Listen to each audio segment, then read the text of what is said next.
Previously on the Project Umbrella podcast. Can't believe you said that about our game. I mean, after many sessions on the therapist couch, I've come to terms with the fact that not every Resident Evil release is going to be a survival horror game. Is it better than Umbrella Corps? Yeah. Is it better than Orc? Yes. Is it better than Outbreak? No. I'd be more interested to see what the French think about it too. No one asked this question when coloured shafts of light emerged from Ganado corpses in Resident Evil 4. Oui. Better do things myself, yo. Just be quiet, you idiot! What is this motherfucking piece of shit?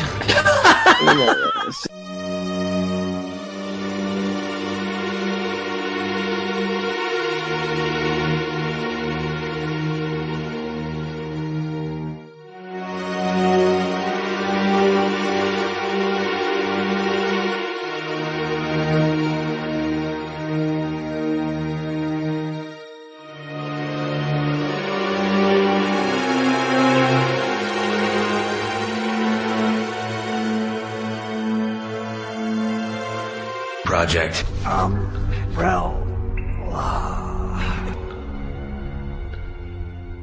Hello and welcome to episode 56 of the Project Umbrella podcast, leading the way in changing the worldview on Biohazard. We've sent Mr. Spencer to talk at the UN. How dare we?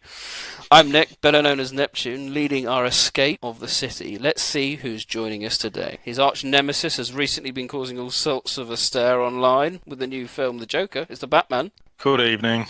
He was recently banned from entering all government buildings as he started indiscriminately smashing CCTV cameras. It stars Tyrant. Hello. Ever wanted to know what a T-virus outbreak would be like in New Zealand? Well, just watch the All Blacks hacker in rugby. It's Romby. What does that mean? I don't know. Hi. I'm running very low on New Zealand based. Barrel's been firmly scraped, I think. And finally, he's just upgraded his internet. He gets lost round the Discord, but somehow is a world-leading architect. It's George Trevor. Good evening, everyone. Hi. Coming up in today's podcast, we are going to be looking at, retrospectively back at Resident Evil 3, a game 20 years old. And obviously we're celebrating here at the Project Umbrella podcast for what is, some would say, the pinnacle of the PlayStation trilogy. So rather than doing the review of the game, we're going to be looking at our individual playthroughs and commenting on them accordingly, what we chose for the live selections, which particular route, because there is some diversions you can take, and our particular experiences going through how we cope with the Nemesis, Gravedigger, BOWs, encounters with characters like Nikolai, etc, etc. We've also got the news, and we're finishing off with another edition of Neptune's Biohazard quiz. So first up is the news.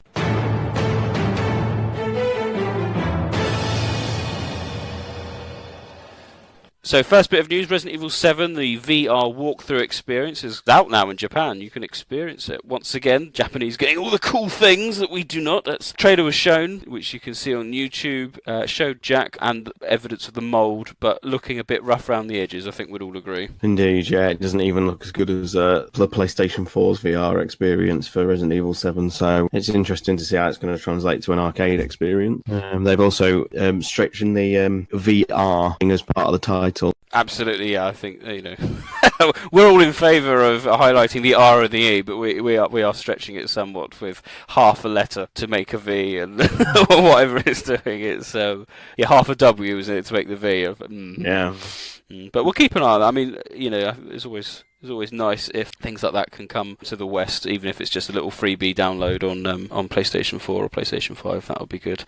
So that's something to keep an eye out. There's probably going to be some videos on YouTube as well about doing the walkthrough, because I think Valiant Raid's you can watch that walkthrough by someone, and that looks really poor as well, which is a shame because I think the concept's quite cool.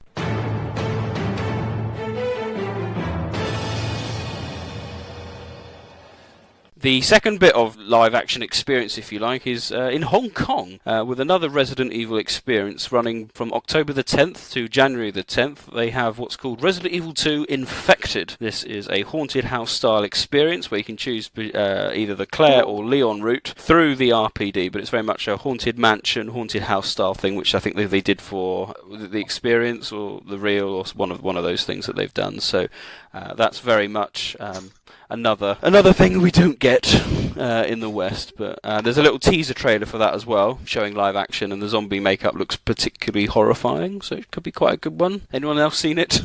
I saw it advertised, but I don't actually know what it entails or anything like that. Yeah, so just this kind of haunted house. Rob, have you seen it? No, I don't think I have seen it. Oh, take a peek. Yeah, it looks okay. It looks, only running for a very short period of time, so as I said, it's another thing we won't experience. I love the concept, because I just always loved Resident Evil. That's what I loved about the remake, the spooky sort of mansion. Because I know one of the problems that people had with 3.5 was that, the sort of the ghost story element, and Resident Evil isn't about haunting and ghosts and things. But I think that's a fantastic setting for Resident Evil, the spooky mansion setting.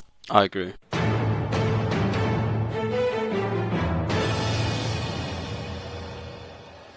Final bit of main news, announced just a few days ago, Laced Records are back with a limited edition coloured vinyls/LPs of the original soundtracks of both Code Veronica and Resident Evil 0. George and Rob, I think you've pre-ordered? Yeah, I've gone ahead and pre-ordered. I got the limited edition of the last two, so figured I'd continue the collection. Oh yeah, I've ordered these two. I didn't want to miss out the deluxe limited edition ones. The Code Veronica one looks beautiful. That's a great soundtrack as well, of course, Code Veronica, so well worth buying. Sean, are you getting it? Not usually one to collect vinyls, actually. But I concede that the artwork is fabulous. Although, interestingly, for the Code Veronica cover, they've taken like the large puppet in the private residence from Darkside, which does look a little bit different.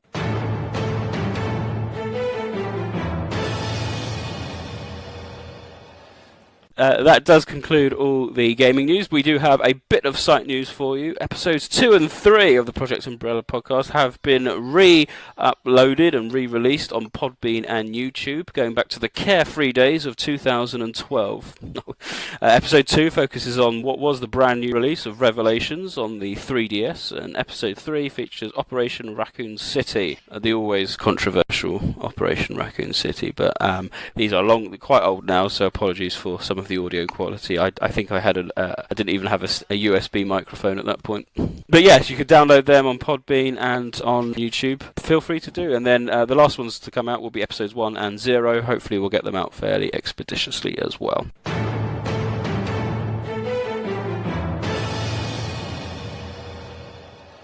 Final bit of site news. Stars has been streaming again. This time he's braving the worlds of Edonia and Tall Oaks and Langshang in Resident Evil 6. And you can see how he gets on our YouTube channel. Enjoying them, Sean? Very much so. I mean, everyone can see how wonderful the game is just from watching the streams. And we are still going to be playing it for some time. So if you want a guest appearance as a partner character, then just let me know. Yes, that's important. Yeah, we've opened up a new channel on our Discord server, so you can connect to that if you want to join in to be part of the chat whilst you're playing. It is the Steam version, so anyone who's got it, get it installed, and yeah, by all means, be on a future episode sliding around with me. What a proposition. That does conclude all the site news.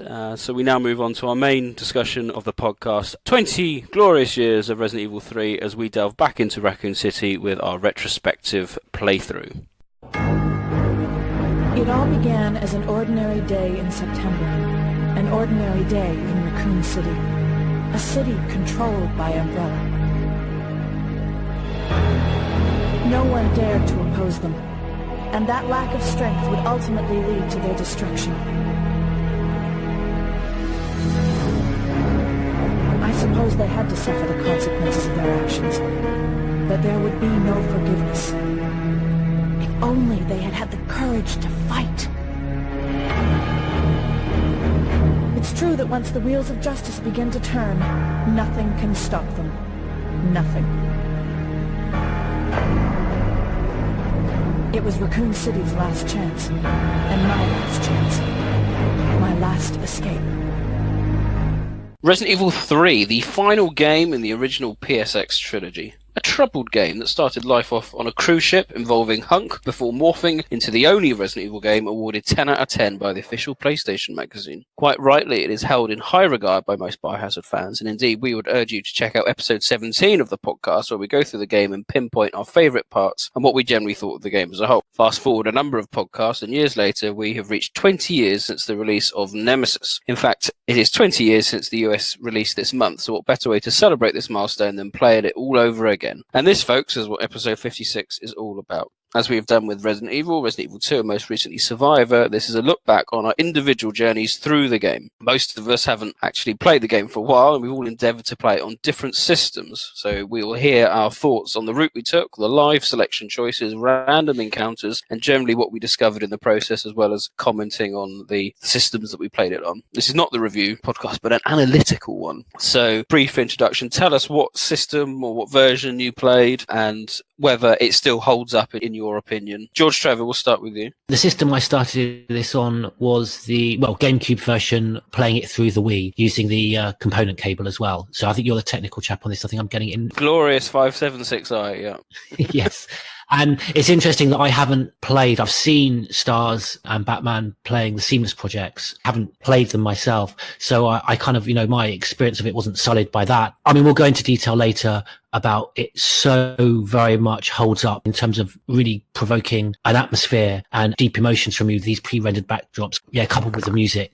That's the GameCube version. What about you, Romby? I played the Dreamcast version, and that's pretty much not the best option, I think, in hindsight, but that's all right. Quality-wise, the backgrounds are double scale over the original PlayStation, and the same ones that are used in the GameCube version, as I found out when we were talking about this before. So obviously not as clean and crisp as the newly remastered PC versions, but reasonably passable. And also compared to the original GameCube release, the Dreamcast puts out a VGA output, so you can get a nice kind of generally crisp image out of the Dreamcast, which looks nice on modern TVs. The backgrounds starting to show their age in the sense that I notice more perhaps than I ever have, at least the scale on modern TVs, that objects are starting to actually blend a little bit more into the backgrounds. I don't know if that's a bad thing, but it's just definitely noticeable. The other thing about the Dreamcast version is that basically everything's unlocked from the get-go. Right. So the Mercenaries is available as soon as you boot it up. The costumes are available from a selection screen before you even start the game. And this was the same with the PC version, as I recall. I think you might be able to correct me if I'm wrong, but they were developed concurrently at the same time for both platforms originally. So cool. I played it original PlayStation on the PlayStation 2 with component cable. So I too was getting it in glorious 576i. I say upscaled 576i, so it really is pushing the boundaries of what a PlayStation game should look like. So probably without a doubt my version was the worst looking out of everyone's. But I know it's worse. If I were to play it through emulation on the PlayStation 3, that's even worse, because when we did the Resident Evil 2 one, I couldn't even see where I was going. It was awful. So I kept it on the PlayStation 2 version. It was my original save, which was nice. So I was able to do a kind of once again mode and have some things unlocked. So I was able to play in Jill Star's costume, which is my preferred outfit for her. I agree with what Rob says. It's slightly, I don't say poor looking. You can still get a lot of detail. But interestingly, one of the quiz questions, there's probably two answers because I couldn't see on the screen what it was saying. So... So either an E or a K, so that won't help you. But there we go. So we'll get to that later. So yeah, I played it on that. I had a lot of slowdown as well, but that could be down to the PS2 also showing its age. But apart from that, we're kind of like the standard definition playthroughs, whereas Stars and Batman, you went slightly different. So Stars, what did you do? People will have seen me do it before, but I once again decided to use the Seamless HD project that those guys put out. You can't really go back once you've played it, to be honest. And I know there's a couple of issues that I still have with like the 1969 and that, but honestly, those minor little issues don't outweigh how absolutely spectacular the game looks now. So anyone who's still on the fence about trying them, just dive in, because you will not regret it and you will never want to play it any other way again. I don't know what Batman will think, but I'm continued to be blown away by how detailed the backgrounds are. There's always new things you seem to spot every time you play it. It's just spectacular work. Yeah, I've got to agree. The guys behind this have done God's work, really. They've given us the remake we all wanted. It's got to go down, this and the RE2 HD, as one of the greatest fan community projects ever, I think. When we did the RE2 retrospective a year ago, it was something I was very much looking forward to, but it kind of spoilt the experience with just how dated the game looked playing it on the PS3, and it just spoilt the whole thing. But playing this, I mean, I've seen videos, but even the videos don't really do it justice. You have to sit down and play it, and it's like being back in 1999 when it was a brand new game. It's so detailed. I've only played through it once, and I've already noticed so many things that you can't really see in the standard version these days. And even the FMV pack, which doubles the resolution from 320 by 160 to 640 by 320, you'd think that wouldn't make a difference, but it does. It makes it so clear. I can't recommend it enough. Thank you. I just, for clarity, Stars, you did the community stream, so you've been given the option to the community to choose your pathway through, and you can view that on YouTube as well. So yeah, I mean, if people listening aren't aware, everyone kind of agreed the route before they decided to start it, with the exception of myself. I mean, if everyone who was listening was there that night, you guys chose the path through. We basically, every time we got a live selection, I paused the game and gave the audience a chance to choose the path through the game. And you were actually quite nice to me, everybody. You didn't make me fight the Nemesis outside the station, so I know they did, didn't they? They did. Yeah, see, I knew that was going to happen.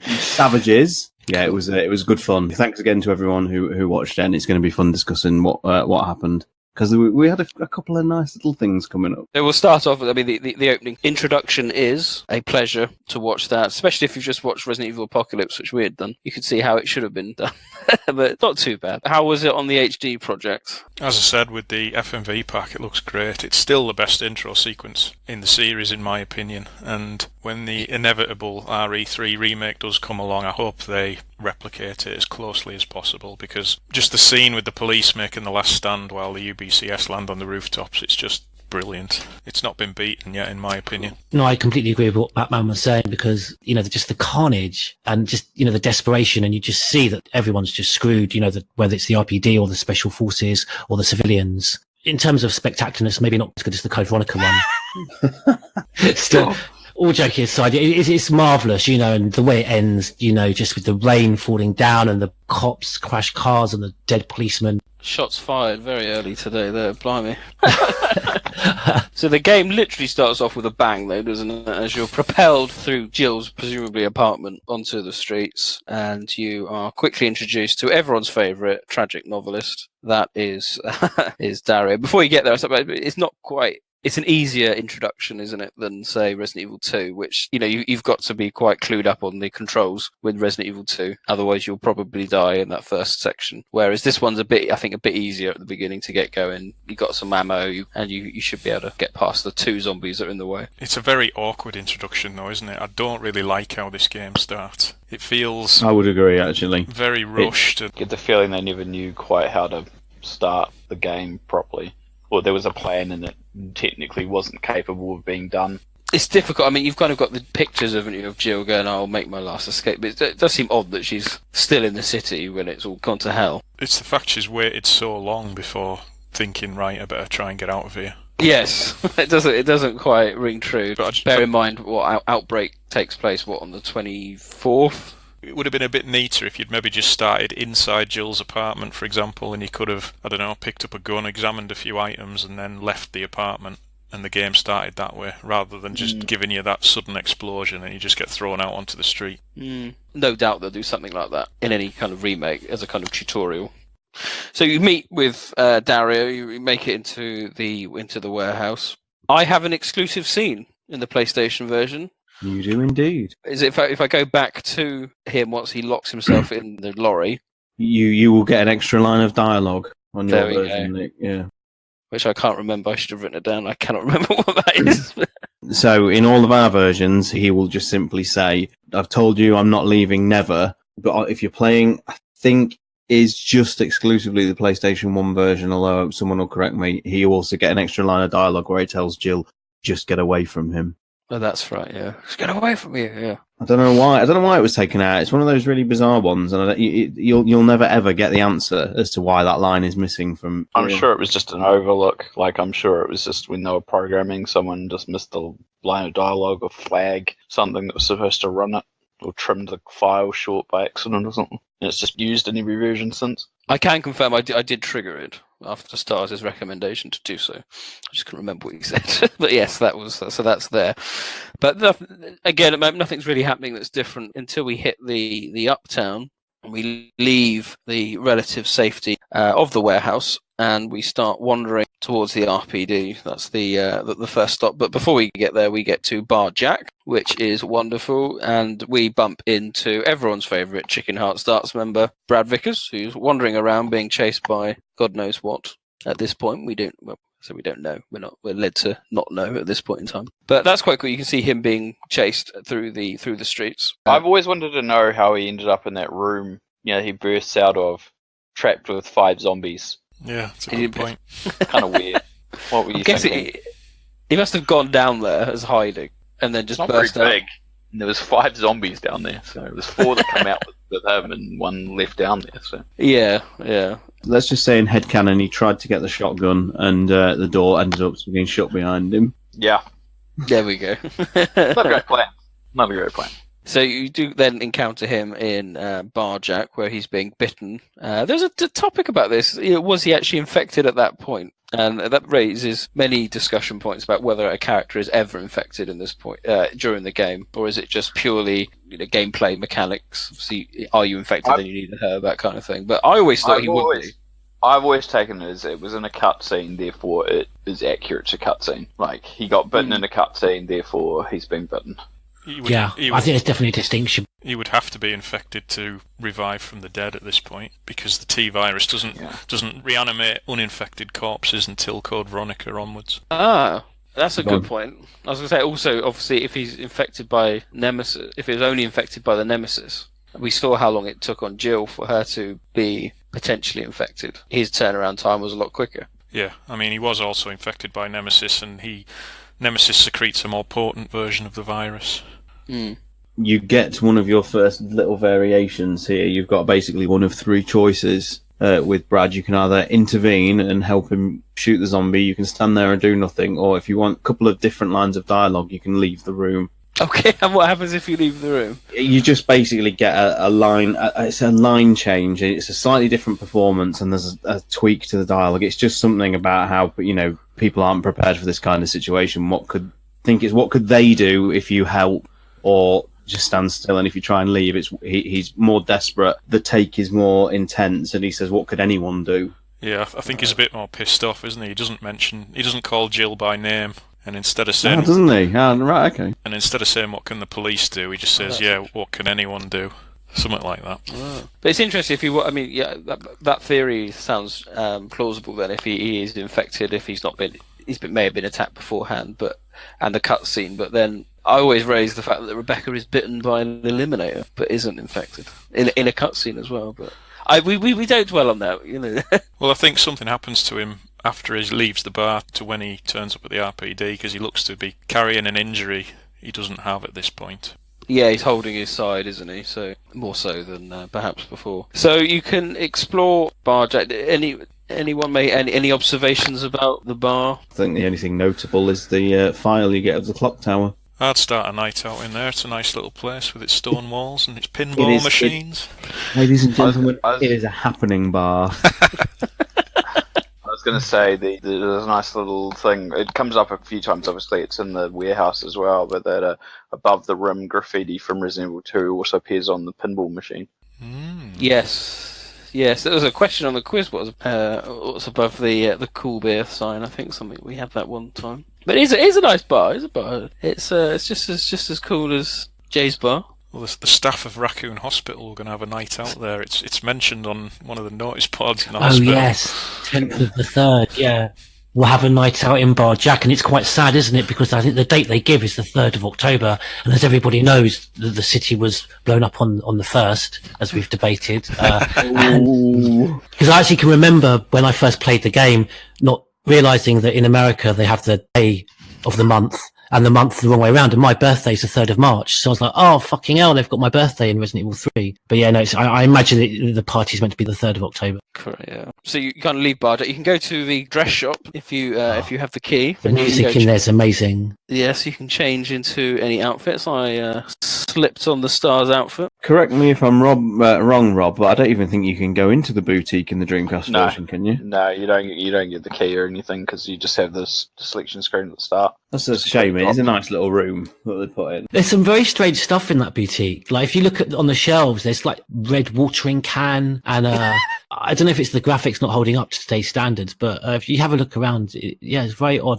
I mean, as with I think a lot of the tracks in this game, not knocking Resident Evil 2, but just in terms of what Resident Evil 2 did so well and improved upon it. It's an amazing track in that room and throughout the game. The soundtrack's amazing. Yeah, I could have been Regina from Dino Crisis, but I don't like that. That's cool little Easter egg, that. It's a nice Easter egg, but I stick to either the standard or Stars outfit, which I think is more appropriate. There's a disco one, isn't there? A white outfit. Is that the all-in-white one? It's like a pantsuit. Yeah. And there's the short-skirted police uniform, isn't there? Yes. There's a more sensible clothing outfit one as well, like shirt and trousers, like matching colour to the actual outfit, but like a more sensible option version. Okay, so the whole purpose of this area is to kind of work towards the RPD. You encounter a couple of zombies feasting, and you can go up some stairs, get the kind of uptown map, and that's the first time you kind of realise how big the area is, but also probably the first time you realise that you're not going to be, you don't normally get a map for these type of places. This is the first Resident Evil game where you are more so outside than perhaps inside, and so it must have taken people a bit by surprise when suddenly you've got a map of the city as opposed to a building.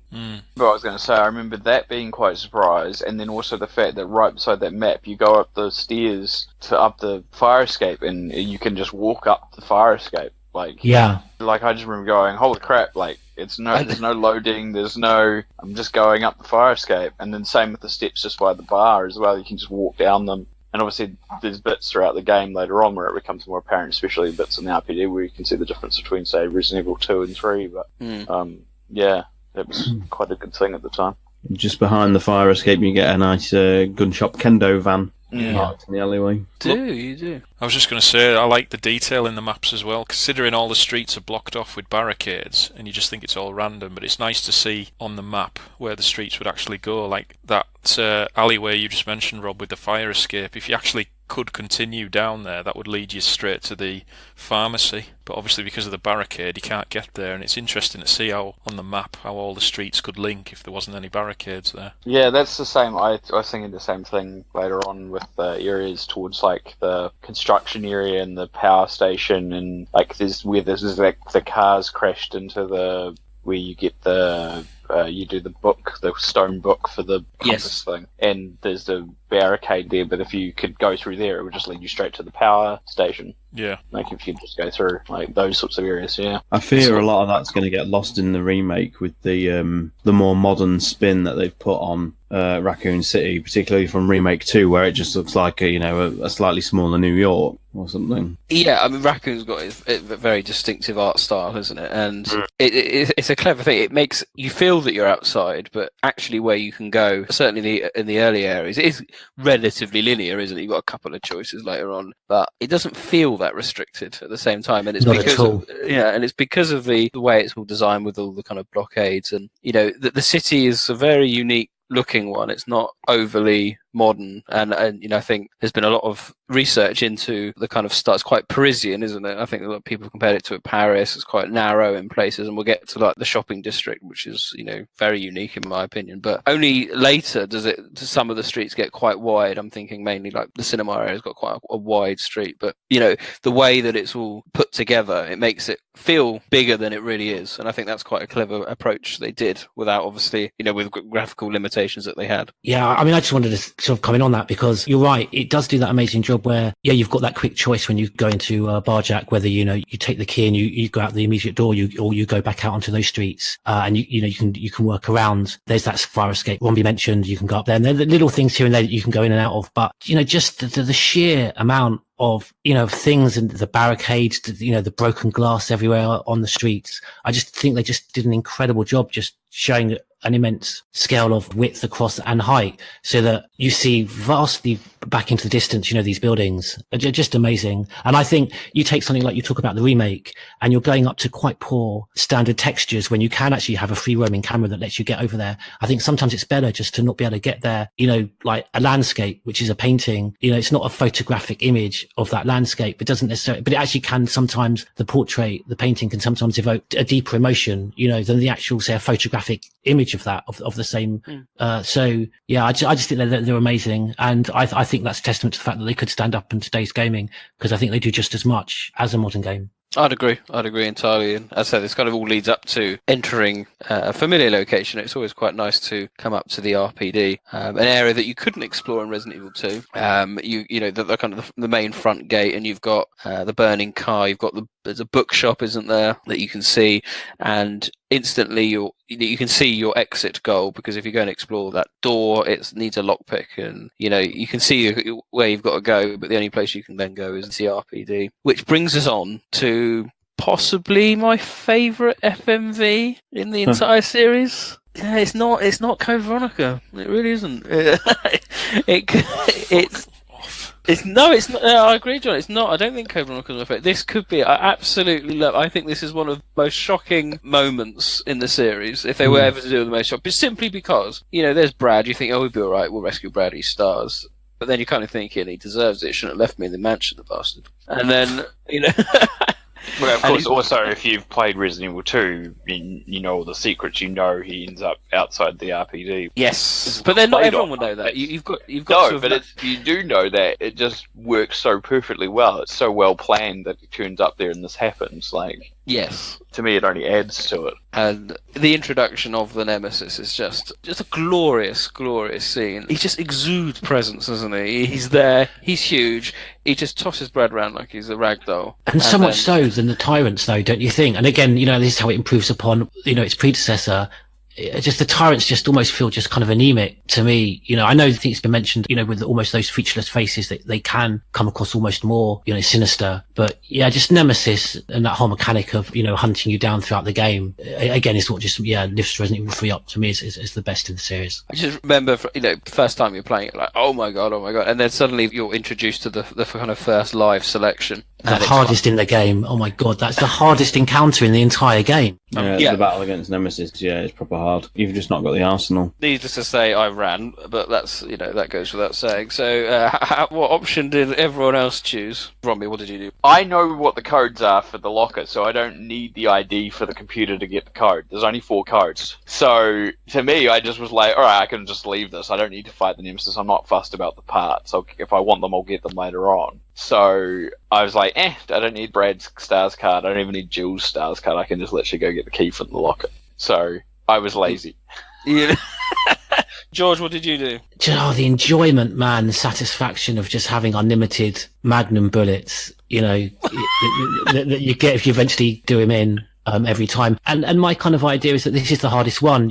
I think particularly because something I noticed looking, I think through the Japanese guide, I think Conquest of Nemesis, that I think this is the only area where there's nothing that you can sort of climb on top. I didn't realize it later on in the game, there's quite a few things you can climb on top of where Nemesis just simply can't get you. So this is the hardest one. And just with the shotgun, I've seen people do it online, just with a knife. And if you can get the timing of the dodge technique right, it's actually quite easy. But I just literally come out of there using all of my herbs, using all of my health, using all of my ammunition, and just escape with my life if I'm lucky. I sort of do it once in every 5 attempts. I'm successful. You will get the eagle parts, which is quite incentive. Batman, what did you do? 9 times out of 10, I just run straight for the RPD, but I thought, no, I'm going to try it because I want the eagle as soon as possible, and I'd forgotten how hard it was. I mean, I haven't tried this for about 15 odd years, and I went into it with about 4 aid sprays and all the bullets I'd managed to save, and it was so difficult. And I'd forgotten, because you actually knock him down, and I thought, excellent, and started doing a little jig, and then the bastard gets back up again. And then, of course, you try and retreat, you run out the gate, and he follows you, and it's just brilliant. And I managed to kill him, but I literally used all my ammo and all my health to do so. You can actually leave? I didn't know you could do that. Yeah, you retreat out the gates, and he'll follow you. I didn't know. Wow, brilliant. I might try that. You can just grab the card and go through the door. Yeah. Is it a better environment to fight him outside, or is it better in the kind of in the courtyard? I actually found it easier in the courtyard because it's smaller and a bit more cramped. He doesn't run at you as much. Whereas if you just go out the gate and leg it, he just chases you down all the time. Stars Tyrant, what did the community choose for you? I think you've already alluded to it. As predicted, they made me fight the Nemesis, and Kendo's Meme Shop gave me some excellent advice with regards to the dodging. So it was actually, I got to debut my rehearsed dodging skills, and it went so very nearly well, but I did actually die once to him, reloaded and did it quite successfully the second time. So yeah, I experienced my first death. First and only death? I think that was the only one I had. No, Hunters killed you. Oh, yeah. Yeah, but I can say with some assurance it was a mightily impressive effort. It was sweet dodging the whole time. Very good, very good. I got a bit too arrogant and didn't heal when I should have done, and he threw me down and I couldn't heal before he grabbed me by the neck. So yeah, I managed to get the Stars card off Brad and then enter the RPD. In the HD version, the Stars card has the Resident Evil 1 artwork. It does indeed, yeah. The like the hand-drawn art of Brad, which is a nice little Easter egg. And yes, for everybody wondering, the RPD logo does say 1969 on it. So we enter into the RPD and we feel we're back at home. We've obviously spent a huge amount of time there in Resident Evil 2. But what's interesting from a storyline point of view is that most of the RPD is out of bounds. Most of it has been boarded up by the RPD themselves. And so it's a relatively linear route that you can take, and you don't spend an awful long time in the RPD. But I think from storyline point of view, this is before Irons goes a bit bozo, isn't it? And then breaks down all the barricades. Yeah, I mean, this is actually one of my favourite subplots in the series, because if you put the files together from Resident Evil 2, 3 and Outbreak File 2, it gives you the complete picture of what's happened to the police. It's really, really good. To explain the downfall of the police, you have to go back 2 days earlier to September 26th, and it starts with the infected restaurant owner coming to take shelter in the station. You know, the one who had the jewel in his pocket, which you need to use on the City Hall clock. He's infected and he's shot to death, and Marvin has to suspend investigation of the theft of the jewel because there's not enough officers because of what's going on in the city. And that same day, the station's attacked by a large number of zombies. You know, let's assume this is why all the windows are broken in the various corridors, because they've smashed their way inside. You know, many officers and civilians are killed during this. David Ford writes about how an officer saved him, but when the time came to repay the favour, he was too scared to help. The survivors regroup. David Ford writes the first operation report, I think, today. Yep. And I like to think this is what the plan you can see on the chalkboard in the briefing room. Oh yeah, because if you go up to the description, it says that something like a strategy was being planned here. Yeah, and I think this is when Chief Irons comes out of his office and starts killing anyone he comes across. I think there's a file saying he shot someone called Ed in the back. In the back, yeah. The look of sort of, I think, pain on his face was exquisite or something as he died in front of him. That's right, yeah. And then late that night is when the UBCS come into the city, and then it must just go beyond midnight when the police make the last stand on the streets in the intro, because you can pick up a photograph showing the police SWAT teams deploying, and it says it's dated September 27th. So it must just be after midnight because it's concurrent with the UBCS going in, which they go in on the 26th. Obviously, most of the police are killed in this battle, and on September the 27th in the morning, there's roughly about 20 survivors left, which includes Elliot, Edward, David Ford, Marvin, Aaron, Tony, Fred, Rita from Desperate Times, and about 12 others, including some civilians. And then that afternoon, zombies break through the west barricade and 12 more people are killed. The ruined tables and the bullet holes in the walls in the west office are a result of what happens here, I think. And the survivors begin to retreat in this battle, and this is when the police are effectively split into two groups. David Ford takes his group through the door into the evidence room and into the west wing of the station and locks the door, whereas Marvin takes his group back out into the main hall and locks the door to the western office, which is how you find it in Desperate Times. So, as I said, the police are now split into two, and it's really clear in the files when you read it all. The officers in the west wing are David Ford, Elliot, Edward,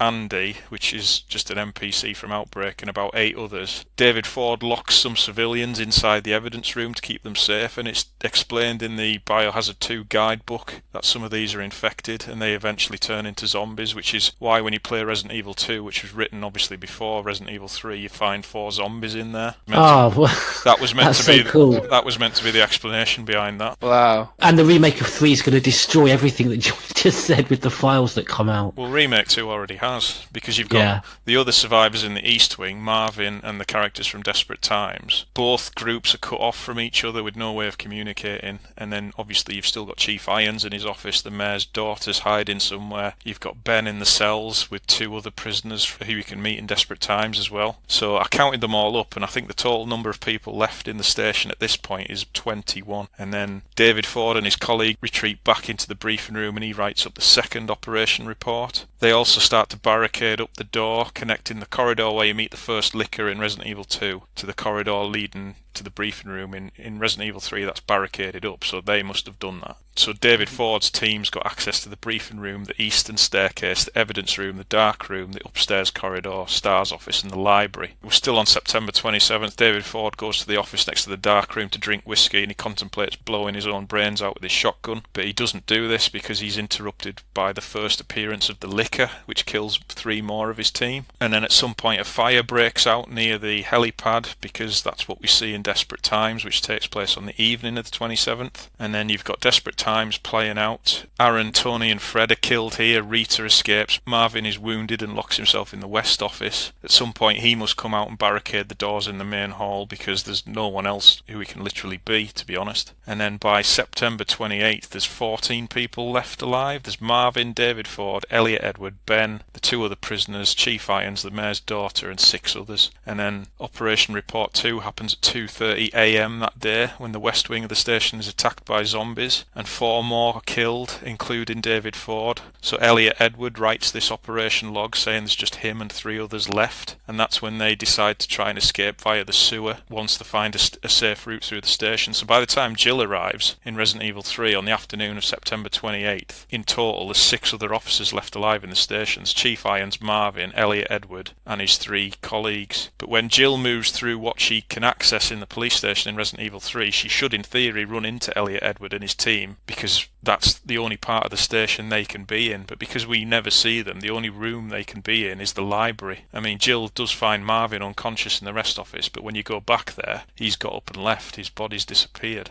Presumably when Jill leaves the station, Elliot and his 3 friends come out of their hiding place, remove the barricades from all the doors, because they're obviously not there in Resident Evil 2. They eventually abandon their plan of escaping through the sewers and instead try and signal the rescue helicopter, which obviously takes some time to achieve because all communications are down. I know I'm deviating slightly here, but if you go into September 29th, before Leon and Claire arrive, one by one Elliot's 3 colleagues are all killed off. And by the time Leon and Claire arrive at the beginning of RE2, only Elliot remains, and we see him get killed on the heliport just as his rescue arrives. And this last part is just purely my theory, but when you play Resident Evil 2, you'll notice you'll find 3 police officer corpses that are not present in the same rooms in Desperate Times 2 days earlier. One is in the East office, one's in the Night Watchman's room, and one's on the 2nd floor corridor being pecked to death by crows. So I like to think these are the 3 guys that were with Elliot Edward. So that just leaves Chief Irons, and when Leon visits the cells, the 2 prisoners from Outbreak are missing. So that's basically the entire downfall of the police. It sounds a lot, but it's all in the files, and then Remake 2 comes along and just chucks it all in the bin. Can I state that was absolutely incredible? I do believe as well, one of the scenarios that you would have assumed would have been in File 3 has those 2 convicts in it, so I'm guessing you would have seen their story of how they escaped. Yeah, but it's interesting, and that was one of the big disappointments for Remake 2, that they just didn't consider any of that and just tossed it all away. This is why it's very easy for me to just put that in a non-canon territory, because I don't see why you would write off all the games that tell that storyline just for the sake of a remake, when, you know, the original game exists fine. So carrying on then, you encounter Nemesis again in the RPD. Did anyone have any particular moments in the RPD that they wanted to share? The exploration, going back to the Stars office, always lovely, always nice. I think it's just nice knowing that you're there 24 hours before Resident Evil 2 happens, and it makes you think, you know, what's going to happen after you've gone. And I know the continuity is knackered with the various doors, but it's kind of nice how Jill unlocks the STARS office, so it's unlocked when Leon and Claire go there. You know, little touches like that. And it still gets me every time when you're coming back downstairs and suddenly you hear something smashing and the music changes to the Nemesis is coming, and you know you're fucked. Yeah. Yeah, and you almost don't even feel safe in the save room, because when you go in there, you don't get that usual soothing music. You still get that, that tense Nemesis soundtrack. Yeah, I think that's one of the best touches they've ever done, and that obviously that carries on throughout the game. But it's something I pointed out. You hear a glass smash, but the window isn't broken at that point. And I think we've had a joke on the Discord server about the Nemesis being, very clumsy, trying to sneak in, jump through it. But he's obviously smashed something outside. I don't know what it is. It's not the window. Smashed out of a window and then jumped back through that window instead. I don't know what he's done, but you see it. I think so many people just missed it. You kind of walk down and hear a smash. Oh, what's that? And then, but of course, the window hasn't smashed yet. No, he jumps through it. So I reckon, smashed another window somewhere else, would jump through another window and then jumps back through the window into the hallway just as you go past. Yeah. Anyway, he jumps through and he goes, wrong window. That was just a zombie. That's not a STARS member. Oh, well. But yeah, the secondary Nemesis encounters. If you run away like I have, you have to fight him. And replaying this, I had completely forgotten how quick Nemesis is. It is absolutely lightning. I've been playing Remake 2, and you can keep a good distance ahead of Mr. X. As long as you're running and you're on good health, you're fine. That doesn't guarantee survival in this game. He is lightning, and I've totally forgotten how quick he was, and petrifying. Also got the rocket launcher at this stage too, which he does have outside. You can just about position yourself just round the corner where he actually will keep shooting the rocket launcher at you, and it just hits the back wall behind you. So again, just making that first encounter feel even harder. I will openly confess, this is where I had my first death. I don't say stun locked, but when you run back into the West office, I couldn't remember which was the best way to go, because you as you come in, you can go left or right, can't you, round the table? And I'd left some zombies in there. I was like, I don't know which way to go, and I was dawdling. And I dawdled too much, and I went left, and I think I got stuck behind a chair, because the Nemesis won't come, will he? Providing you're looking at the door, he would come in. He only comes in if once you're off screen. So I knew I was relatively safe, but of course the zombies were coming, and I just dawdled, and I should be running, and I went left, I went, no, like that, and the zombies grabbed me, and then that flicked the pre-rendered screen. In comes Nemesis, and he just, bolted, and then picked me up, and that was the end of me. I was like, no, and I hadn't saved. And I thought, well, this is brilliant. Back I start again, but a lesson to be learned. I also got caught looking at the magical hats. There's 2 magical hats, isn't there? I always think they're like wizard hats. Are they hats? I always think they're hats. Party hats. Party hats. Party hats. Are they party hats? I always thought they were wizard hats. Why would there be wizard hats? Why would you think they're carnal party hats? One, it just looks like it's blue with yellow stars. It looks like a traditional wizard hat. A Lord of the Rings cosplay party to welcome Leon. So you heard it here first, folks. Leon is a Lord of the Rings fan. God, they themed welcome party for him. If only that could have been a question. What fantastical item would one find in the West office? And we all would have been like, fantastical item? What's he talking about? And then he would have been like, there's some wizard hats. And we would have been like, they're not wizard hats. It's canon. Leon likes wizards. It's canon. George, you're Leon about is to a defend wizard. me. No, I was just going to say, I have always thought that it looked like a wizard's hat. Absolutely. Not alone. I'm not just saying that. I really have done. Yeah, because it's blue with those like gold stars on it. Isn't that the same uniform that Mickey wears in the Fantasia? Yes. In Fantasia, yes. That's where it's from. It's Mickey Mouse's Fantasia hat. Thank me and Nick. No, thank you. I kind of wouldn't mind, except for the fact there's party streamers and a big sign saying "Welcome Leon" and fucking cups for drinks. Yeah, and other colour party hats, not just that one. There's a red one as well, and like it's clearly a wizard. Yeah, they're all wizards. Oh God! You're a wizard, Leon. You're a wizard. Oh dear, but yes, that killed me. So there we go. Obviously, you leave it with the blue jewel, but any other particular experiences in the RPD? Well, I got at this point the Magnum in the Stars locker. Oh yes, it's always Yes. good to get that first at this stage. Yeah. I think the weapon is based on the live selection. So if you fight the Nemesis, you get the Magnum. If you don't fight, you get the grenade launcher. I don't think it changes for any other reason. That would make sense. Yeah, I got the Magnum as well. I actually took him out on the stairs as soon as he came through the window. It's actually easier that bit because he's got his rocket launcher. He can't pick you up. Yeah. Did you use the Magnum against him then? I used the Magnum and I used the bell-shaped corridor as like a dog leg, so he couldn't get me with his rocket launcher. How many Magnum blasts did he take? No, it took all of them because you only have 6 at that time, don't you? And it took about another 15, 20 shotgun blasts. Oh, right, bloody hell. Wow. But And that's Eagle Part 2? Or Yeah, is it the first aid spray at that point? Yeah, it was Eagle Part 2. It was Eagle Part, yeah. Okay. Completely forgot how great that Eagle is. Oh, it's great, yeah. Yeah. It's purple. Makes it great straight away. Indeed. most. You know what would make it better? If it had a wizard pattern on it. I was going to say, across the board, the enemies in this game are quite resilient. I hadn't forgotten how much ammo, even just like simple enemies can take. Like, obviously zombies can be downed with one well-placed shotgun to the head, but like dogs, if you shoot them with, like, from a distance with pistol shots, they take quite a lot of ammo. Yeah, I noticed that as well, actually, particularly with the Cerberus. You're right. Come on, Nick. Come on, correct him. Yeah, they're not Cerberus. You they're fucking Oh, sorry, guys. You're right. chastising me on a previous podcast when I said that. Zombie dogs. Oh god, that was an amateur error by me. Sorry. But yeah, it kind of tells you that every citizen of Raccoon City only owns Dobermans as a dog. There we go. It's the dog of the town. Like you can't have anything else but. Except Dr. Cameron. Yeah. Who does not? Who?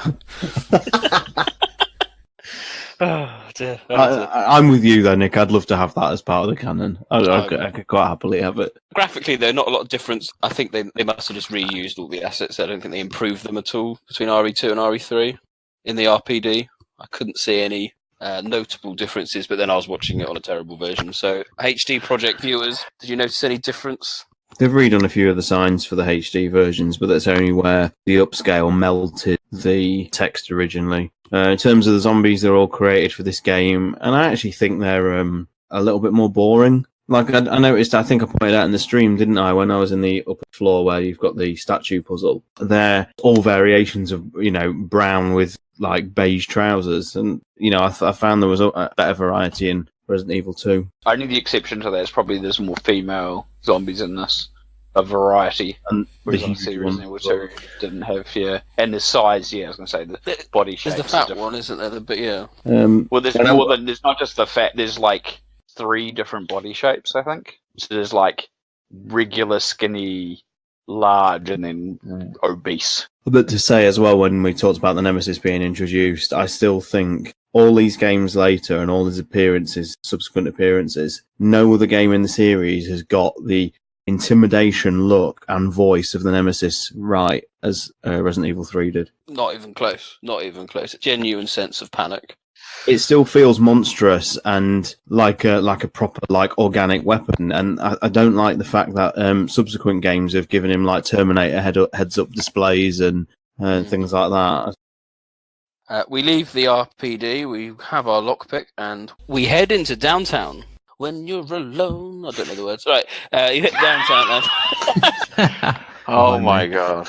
Downtown area, lots to explore. You've got the garage, Grill 13, the press office, the city hall, lots of stuff going on. We'll try and take it in everyone, because obviously this is one of the first points where you can actually do things in different order, and that will depend on what options you get with live selections. And I think that's important because I actually did too, but I kept dying. So you first come to the garage. As you walk along the corridors, you see your not liquor BOW appear, at least crawling up the side of the wall.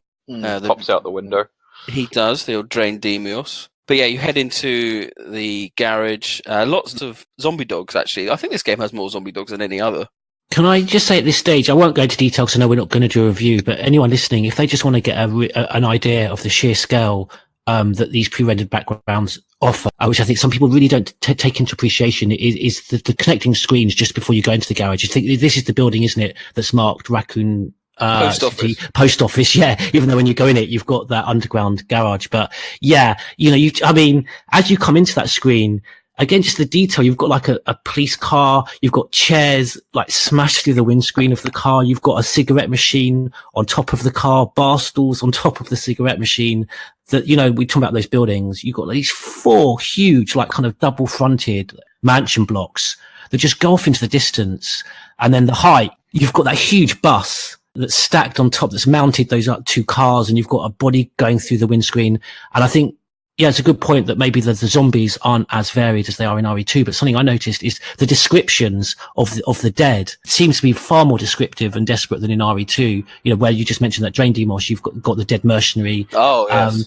And just all the descriptions, but it's how the dead died, the expression of pain on their faces and their guts that are ripped through through their rib cages. And yeah, just take a time to read some of these descriptions. They're amazing. I'd say I think that is one of my highlights, along with the level of detail provided to the backgrounds. It's not even just like the level of detail like what you were talking about, but like obviously that they created multiple versions of things that cycle through as an animation or a change after an event. Obviously, like the gas station later on, and like I'm thinking about even I'm getting way ahead of myself, but even just to mention it, because I think it's one of the more impressive ones, is the clock tower in the church. Nemesis banging on the door adds cracks to the door, and it changes as he hits it. Like, that's just a refresh of the background, but it's just those little attentions to detail that are just so amazing in this game. And it's such a shame it was the last of the original, like I can just, the improvements technically you could see in this game where it would have gone if they'd managed to get one more out in that generation. Well, let's see what everyone did first, because you can have the choice of going to the restaurant, aka Grill 13, or you can go to the press office. I'll start with Batman. Which did you decide to investigate first and trigger your meeting with a South American hunk of a man? Well, I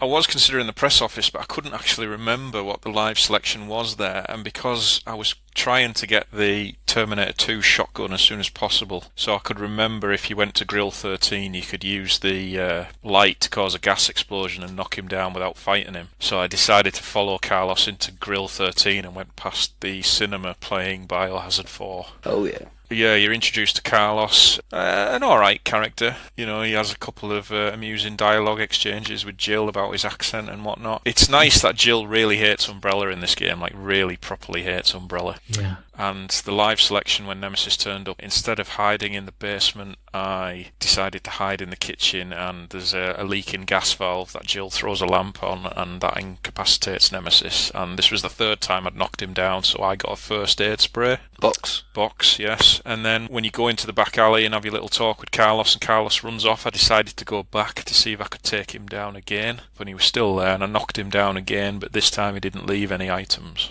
Oh, okay. I think if you knock him down again in the same area, he won't leave anything for you. So, yeah, it was pretty uneventful in all. I think there's one file in there, which is like a city guide from Michael Warren. That was about it, really. Romby's more likely to know. The gunpowder, I know I'm deviating. Sometimes it appears, sometimes it doesn't. It seems to be very random as to... It's not random at all. Is it not? Because I was watching Sean's stream and... It's always one of 2 places. So if it appears somewhere, it won't appear somewhere else. And if it doesn't appear where it's supposed to, it'll appear somewhere else in place. So, for example, it's a perfect example using the restaurant. If you arrive in the restaurant, there is one of the booths to the right of the doors when you walk in, and there's some gunpowder. If it's not there, then they are in the press office, I think, somewhere else.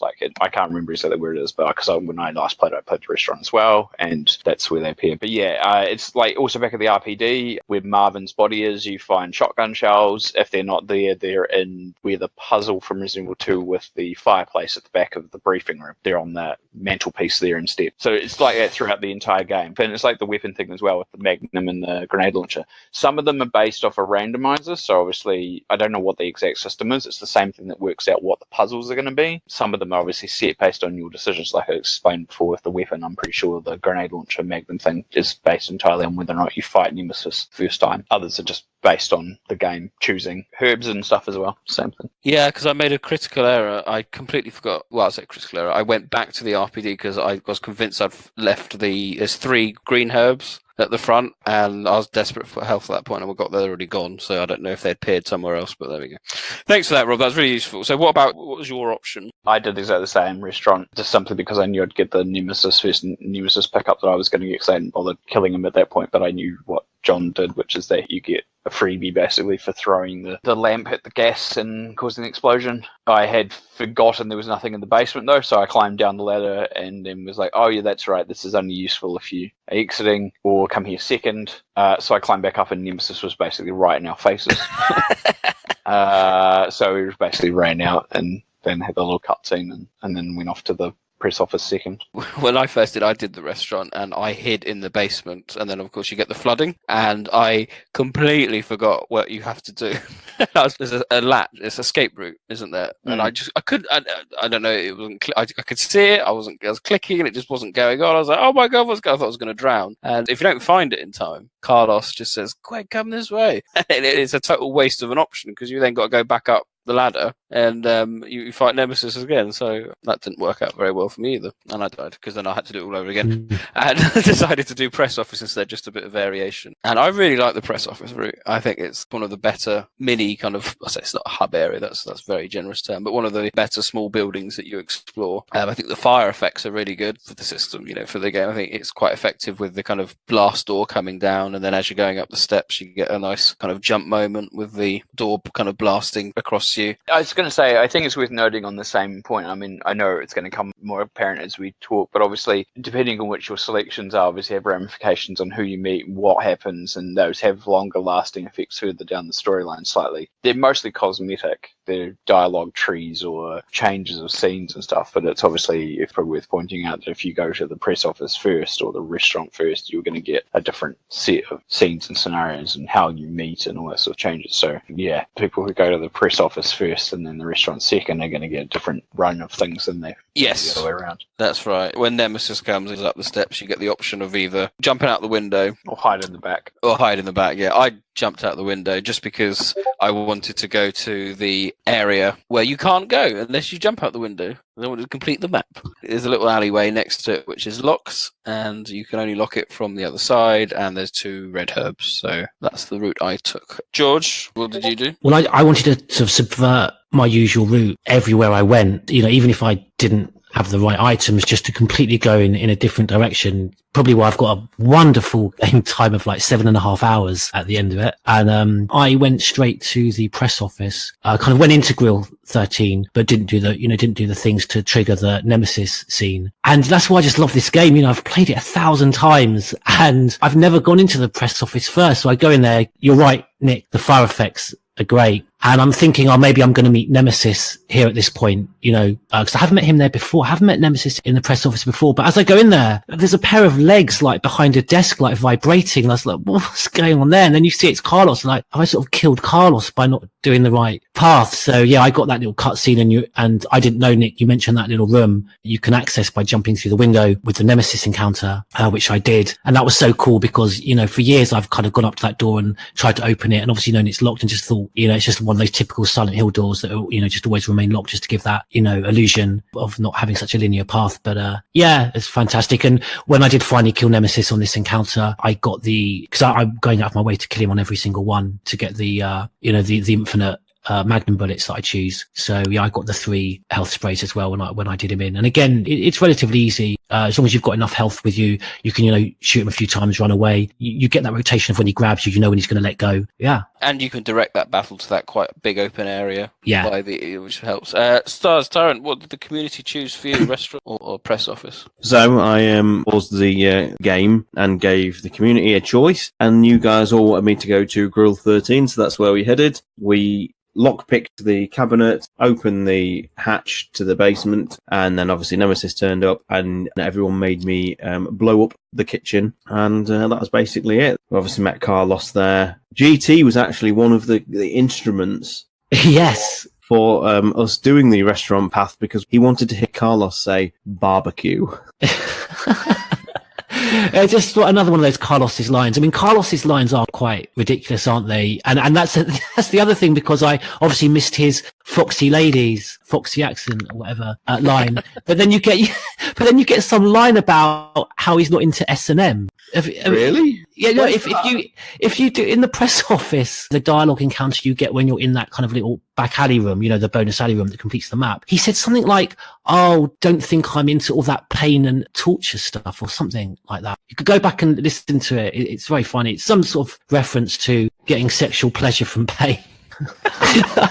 What happens if you hide in the office, in the press office, when Nemesis comes? I can't remember. The door that you can't open blows up in the fire and knocks him out, and you can get another item from him there. Ah, right. And if you jump out of the window and leave the press office, do you get the scene where he jumps off the roof onto the ruined fire engine and attacks you? Or is that another random I don't think occurrence? I've ever seen that. Oh, no, I haven't seen that. It's brilliant. It's definitely happened to me before, where I've come out the press office and headed towards the gate, and he just jumps onto the fire engine and then jumps off and attacks you.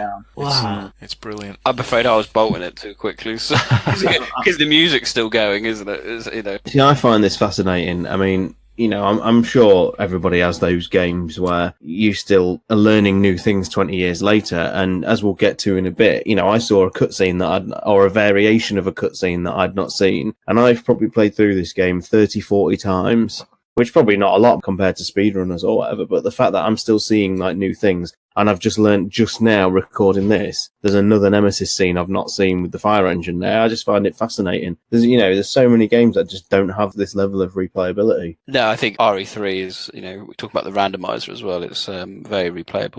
So we've all spoken about what we did first option, but of course you can then retrace your steps back to the second option, and going press office first, you then go back to the restaurant thereafter. So if you did press office then restaurant, you are attacked by quite a lot of zombies down in the dungeon part. There are a huge amount, about 6, I think, maybe more, in order to get the clear jewel, whatever it's called. So that's the only real difference for that one. Do you have any problems with that, George? You must have run out of ammo if you keep taking down the Nemesis. Oh yeah, because that's what confused me a little bit about always doing the restaurant first. That when you do that, you don't actually get anything in there. You use a lockpick to open the that cabinet thing, and you get that metal bar out. All that does is trigger the Nemesis battle, but you don't actually get any item there, because then you get the green jewel. So yeah, that's the first time then that I've found the green jewel back in the back down, because that's the thing, I went back down there just out of curiosity to see what was down in the basement thing where the sewer is. If you hit second though, you're greeted by about 7 or so zombies. That took me by surprise, you're right. And see, this is the thing that I was using to conserve ammo, because it's a shame, even on hard mode, and there is a lot about this game that is very demanding in terms of the BOWs, and if you go out of your way to kill Nemesis on every encounter. But there's so many, so many herbs, particularly if you, also when you kill Nemesis, you get so many health sprays. So I've been doing this recently, I think on Resident Evil 0, is just basically taking the hit and pushing the zombies out of the way and getting a few bites, and then just, conserving ammo and just going through the health sprays and the herbs. So that's how I conserve the ammo. Okay. What about the other route? If you did the restaurant first and then went to the press office, what do you experience there, Batman? That's the only difference, isn't it? If you go to the restaurant first, the jewel's in the press office, and vice versa. And obviously the Nemesis doesn't turn up, does he, at the second place you go to? Any interesting experiences during these? No, not really. I mean, I think there's only a couple of zombies inside the press office if you go there second. There's a couple of files, isn't there? I think there's a file from a reporter who talks about the city being barricaded by the military, and that he thinks the virus isn't spread via airborne transmission. And I think there's a couple of the two photos. Yeah, one of the zombie and one of the police, and then Nemesis reappears. Yeah, and I think if you examine all the clutter on the desks, it gives you a description about how they've obviously been investigating all the bizarre murders that have been happening running up to the virus leak. And there's a notice board outside the press office, which if you examine it, it says something about an exclusive, the incident in the Arkley Mountains uncovered. Yes, that's outside, isn't it, on the wall? Yeah, so little things like that are nice. It's a nice little location, the press office. Yeah. Can I just interrupt for a second? I had to go look up what George was talking about, because I'm so curious. I can't remember Carlos saying that at all, and I just heard it, and I'm just going to play this for you. Wow, that killed! Just so you know, I'm not into that pain is pleasure thing, okay?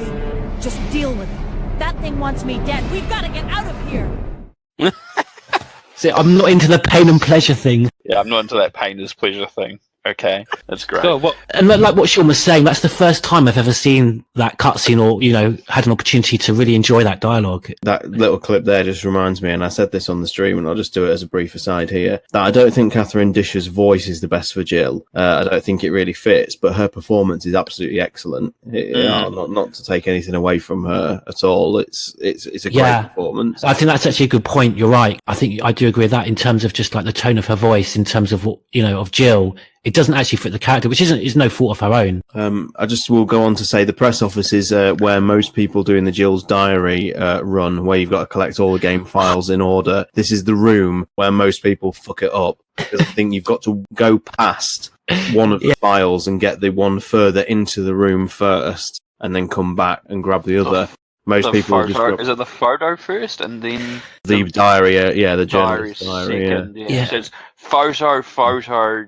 Diary, not diary photo, because you get the photo downstairs. I was trying to do it several times. I'd always fuck it up there. That's the right order, and the one that you want to find second is right at the back of the room. But I think it's that room, isn't it, Sean? And also the other one for me that really fucks up Jill's Diary is when I go into that room where you find Nikolai on his laptop, and I think there's a fax. Oh, that's the other one, which the manager's report and the business. Yes, I always pick up the fucking wrong one. Yeah, you have to do the report first, and then the fax second. For the unaware, Jill's Diary is a final unlockable file, but in order to get it, you have to pick up every single file in the game in the correct order they appear in, like, the file screen in Jill's inventory. Just including the 2 game instructions right at the start, which also throws people out if they forget to. You have to open them up. Just one file wrong will make that bust for that playthrough. All right, so we've done that. You get the second jewel, and then you kind of come to the City Hall part, which is a nice kind of Y junction, isn't it? And you've got different options,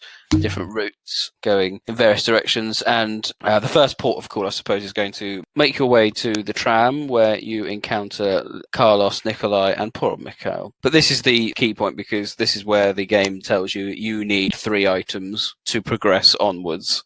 So you can kind of mark it on your maps as to what you need: oil and the fuse and power cables. You should already have a power cable at this point, I might add, but there we go. This is where you kind of meet with the team, and Nikolai comes across as clearly not being quite on the same page as everyone else. I'm not sure. Is it his accent? It could be. It doesn't sound quite as accommodating towards the rest, but there we go. This is kind of your meeting point, and then you can look at your map and then decide what you want to go for next, and that involves picking up various things. That's your main quest, and this is something Sean's Star Silence already kind of mentioned.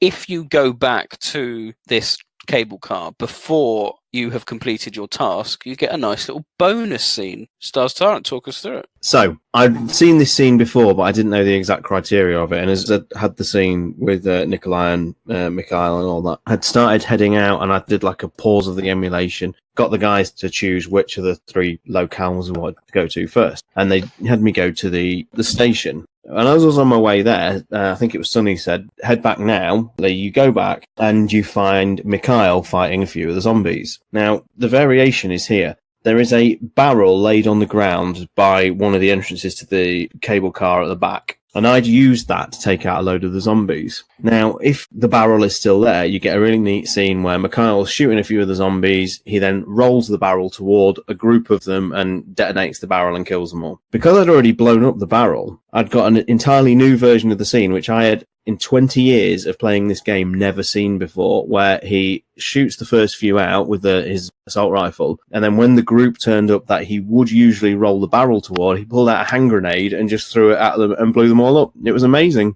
Never seen that scene before in my life, the hand grenade version. And I think quite a few people on the stream hadn't seen it either. I think, did you seen it before, GT? No, I've never, because when it was coming up, I was presuming, that you're going to see the sort of the scene that's not often seen, when he does with the barrel. And fantastic. And again, like just so many little things that the modern remakes just don't offer. This is kind of funny to me. That kind of surprises me, but I guess it doesn't surprise me. Because first and foremost, a lot of people don't even know that the whole sequence of going back to, if you go back there, I think you have to have visited one of the locales and got one of the items at least for the To then bring it cable back, car, yeah. but then go back to put it in. I think you have to go at least one. It's less than 4 anyway. If you have 3 of them and go back, you still get it, as long as you don't get all 4. But the interesting thing is, to me, is that the enemies change in that area when you first arrive. You either get 2 zombie dogs, I think it is, or 3 zombie dogs, 2 at first and a third, or you get zombies, and then when you come around the corner, there's more zombies by the cable car. Now, interestingly for me, quite often what I would get the zombies there, so therefore I would use that barrel. It means every time I would go back there, I would always get the scene of him throwing the grenade. So I knew about the grenade scene. I also knew about the barrel one because I'd seen that as well. But that's better planning to me. So that makes you understand, because obviously if you hit the zombie dogs, you didn't usually blow up the barrel because they all appear at the burning fire end of the cable car. Whereas the zombies, which you meet if you come in there, and the zombies, they're spread out, including there's a group, I think, of 3 by the barrel.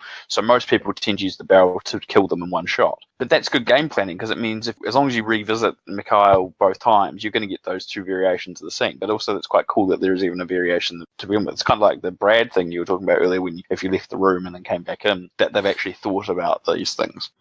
I never knew about any of it, and I have to give full credit to Kat, because I was watching her on a stream, and she did it, and I was like, oh my god, I've never seen it. I was very eager when Stars did his stream to make sure we triggered that cutscene, but I had absolutely no idea if that was the case. Wow. Because, yeah, well, you get so much inventory space, you don't necessarily need to kind of go back and forth. You can just keep it all in your box and then just bring it along with you. I think part of it for me as well is that Resident Evil 3 came out at I want to say the height of my fandom in actuality. Like when I think about it, like when 3 was due to come out was about the time I was, striking out on for my own website properly. Like I'd been working on my own website for most of 1999, but I think I launched in about August or September of that year. And, I played through that game so many times. Like I went through and got on the epilogue files on the Japanese version.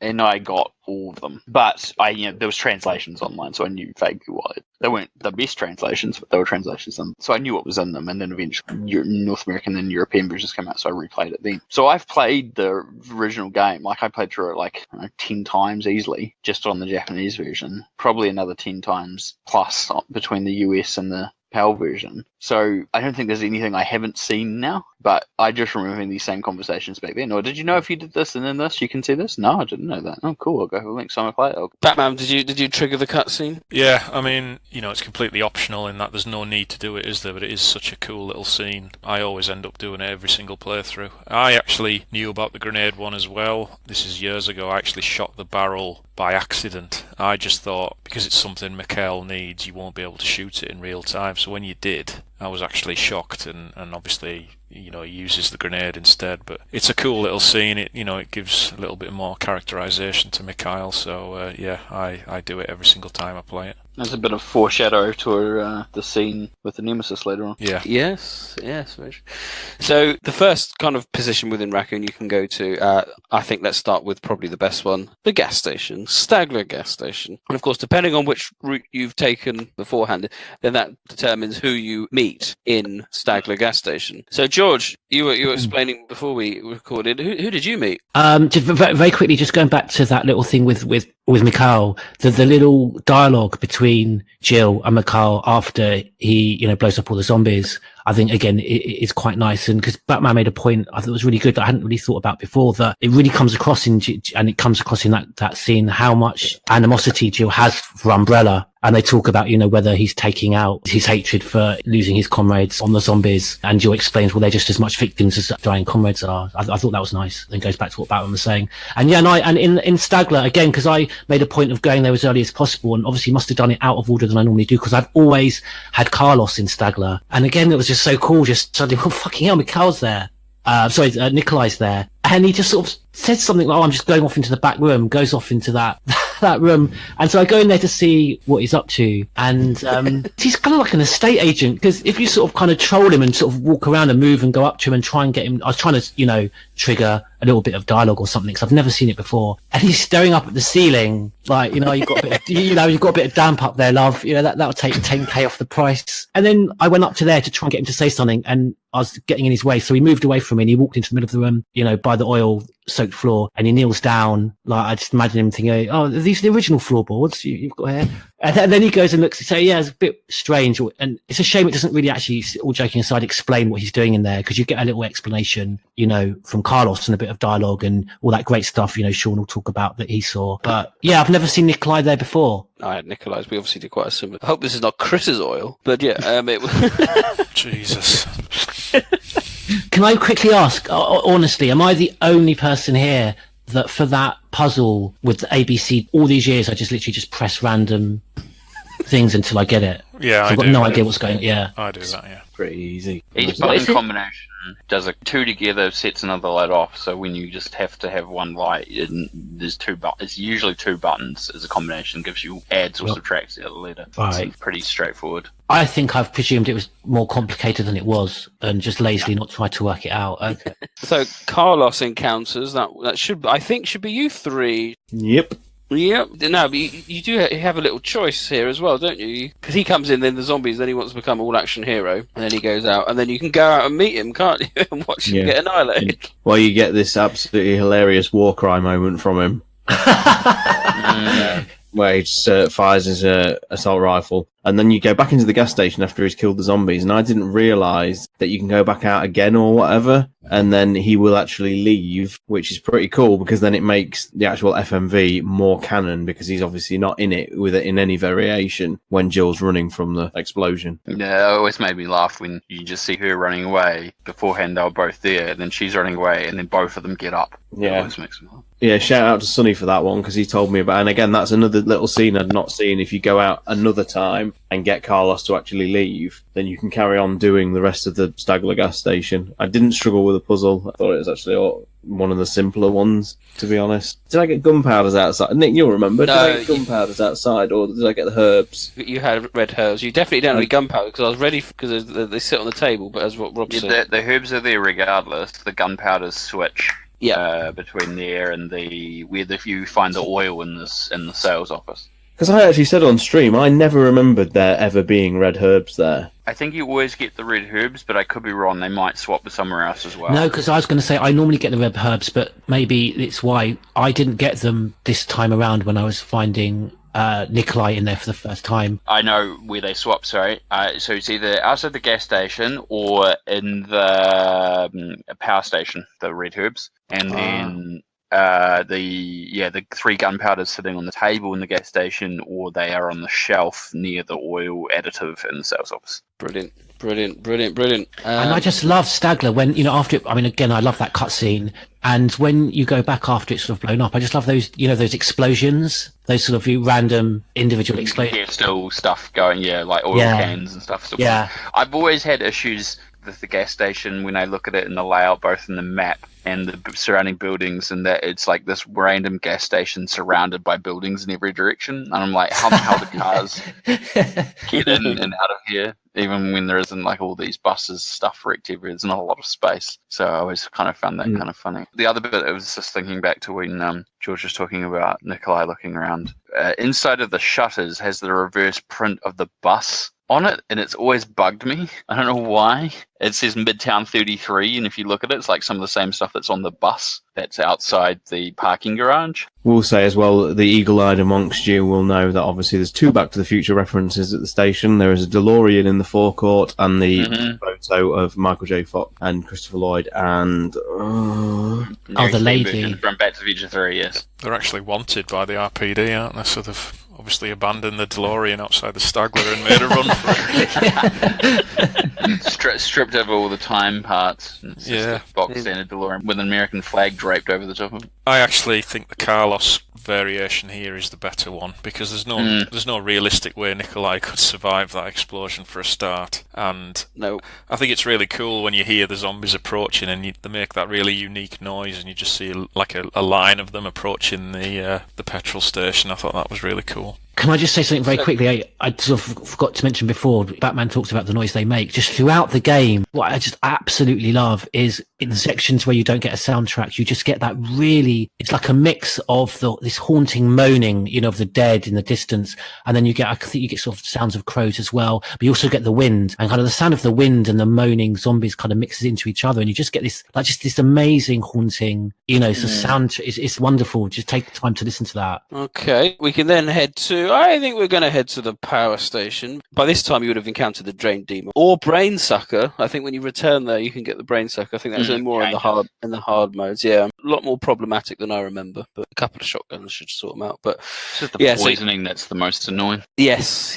There is obviously the Eternal Blue Herbs in the garage, so that's your potential saving grace. Power station. Lovely shot of the power station as you come down. I took the time to appreciate once you destroy the zombies and the Claire Redfield zombie that's there, which we pointed out on the community stream to everyone. There's a zombie that's wearing the same attire as Claire Redfield. Very nice. But yeah, I love the shot of the power station, and you know, it's in deep black, but you can see all the kind of electricity pylons. It gives a big sense of scale to that particular area, and I really like the power station because you've got a puzzle and a live selection. Anyone want to talk about the puzzle first? The puzzle's really easy because it's just trial and error if you don't know it, but it never changes. What I do like about it is that if you don't do it before the live selection, then it changes the puzzle. Yes, yeah. I got it wrong. What did I do? I think I opened the wrong one first or something like that, and then the zombies burst through, or, you know, this live section came up, and I hadn't got the grenade launcher at this point. I was worried that because I chose to fry them with the electricity, I was worried that the actual thing would be busted and I wouldn't get the grenade launcher, and I was saving all my A and Bs to make gunpowders to make freeze rounds, and I was genuinely having a moment. I was like, oh no, have I fucked up the entire game? But thankfully you can still use the machine. Can I just ask, because it's always been my fear, because it just definitely gives that impression, doesn't it, that if you muck up, that you're going to then just seal it off and you won't be able to get either the grenade launcher or is it not possible to not get it? No. So the implication is more about the manual mode switch is just to set up the electricity thing. So the puzzle before the live selection only impacts the left door, which is the one that has I'm going to say fuse. Yes, so the fuse is in there. Yeah. So the weapon side door, which is the right one closest, never changes regardless. So that puzzle always stays the same, but it's just the left side one for the fuse that changes depending on whether or not you activate it before or after the live selection. So I said there's the option here of either overloading the power supply, which has the lovely scene of decapitating zombies. Yeah, that's what I always do. I always do that. It's so cathartic, and the noise as their heads blow up. Yeah. Predating that scene in Kingsman, everyone's heads exploded. If only they puffed out in giant rainbow colours.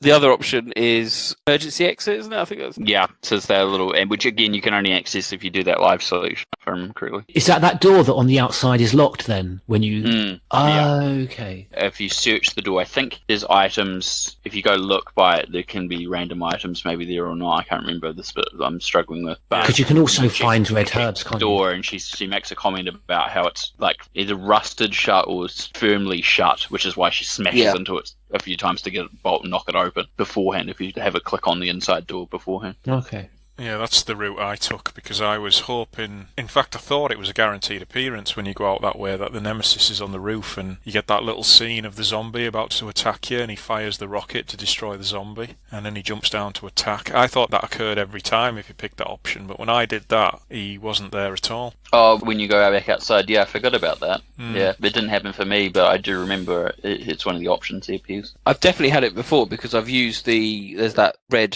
thing on the wall that you can shoot. The bomb, yeah. The bomb thing. I've used that because he's chased me up the elevator before. I can remember. Yeah, it's another one of those ones like the bus that we mentioned earlier on, past the shopping district outside the press office. He appears at random in some of them. It's like some of the triggers also appear at random. You know how like the zombies jump out of the doors of cars and stuff? They sometimes trigger earlier or later. You can sometimes go past like one time and it won't trigger, and then sometimes you can go past like 3 times before it triggers. And even coming back through, was it from where the garage is, the crows bursting out of the windows of the bus? Sometimes it happens on your way downtown to uptown. Sometimes it happens coming back from uptown to downtown. The game just decides which way it wants to do it. Recently, I've seen the director Aoyama-san has mentioned that you know they really put a lot of effort into trying to get as much randomization as possible, just to give that feeling of constantly playing a different game or just giving it so much more replayability replayability. And yeah, because I think you really do feel it, don't you, compared to Resident Evil 2, even with the ammo, like Rumby says, the zombies that either burst out of some of the cars at particular moments. There's just so many different things. It's like no matter how many times you play this, you're always going to get, if not something different, just a slightly different combination or sequence of events. Stars? Well, the community actually had me go to the power station last, but when I was there, again, the live selection came up, and y'all had me blow up the zombies' heads, which Sonny mourned because I think I was on track for the Nemesis appearance if we'd gone out the emergency exit. So there is a criteria, I think. I've also picked up the grenade launcher there because obviously that's where you get the other weapon, depending on which you got in the station. And it was pretty uneventful for me, to be honest. I don't think I got any gunpowders there. I think I got mine in the pharmacy because you sometimes get the 3 yellow powders, don't you? Yeah, so they're on the shelf closest to the emergency exit door. That's what I was trying to remember earlier on. It's B. Yeah, B, yellow ones. B ones, yeah. They're swapped with somewhere else. Again, this is the whole thing. I can't remember all of them. It'd actually be interesting if someone's made a chart of all those item swaps. I think it's impressive. You remember roughly where they are. I think it's incredible. I just remember them. Like when I see them, I'm like, oh, if they're not there, they're somewhere else. Like I remember some of them and not others. Like the shotgun shell is always the first one that pops to mind. The one I mentioned earlier with Marvin. If they're not by Marvin, they're in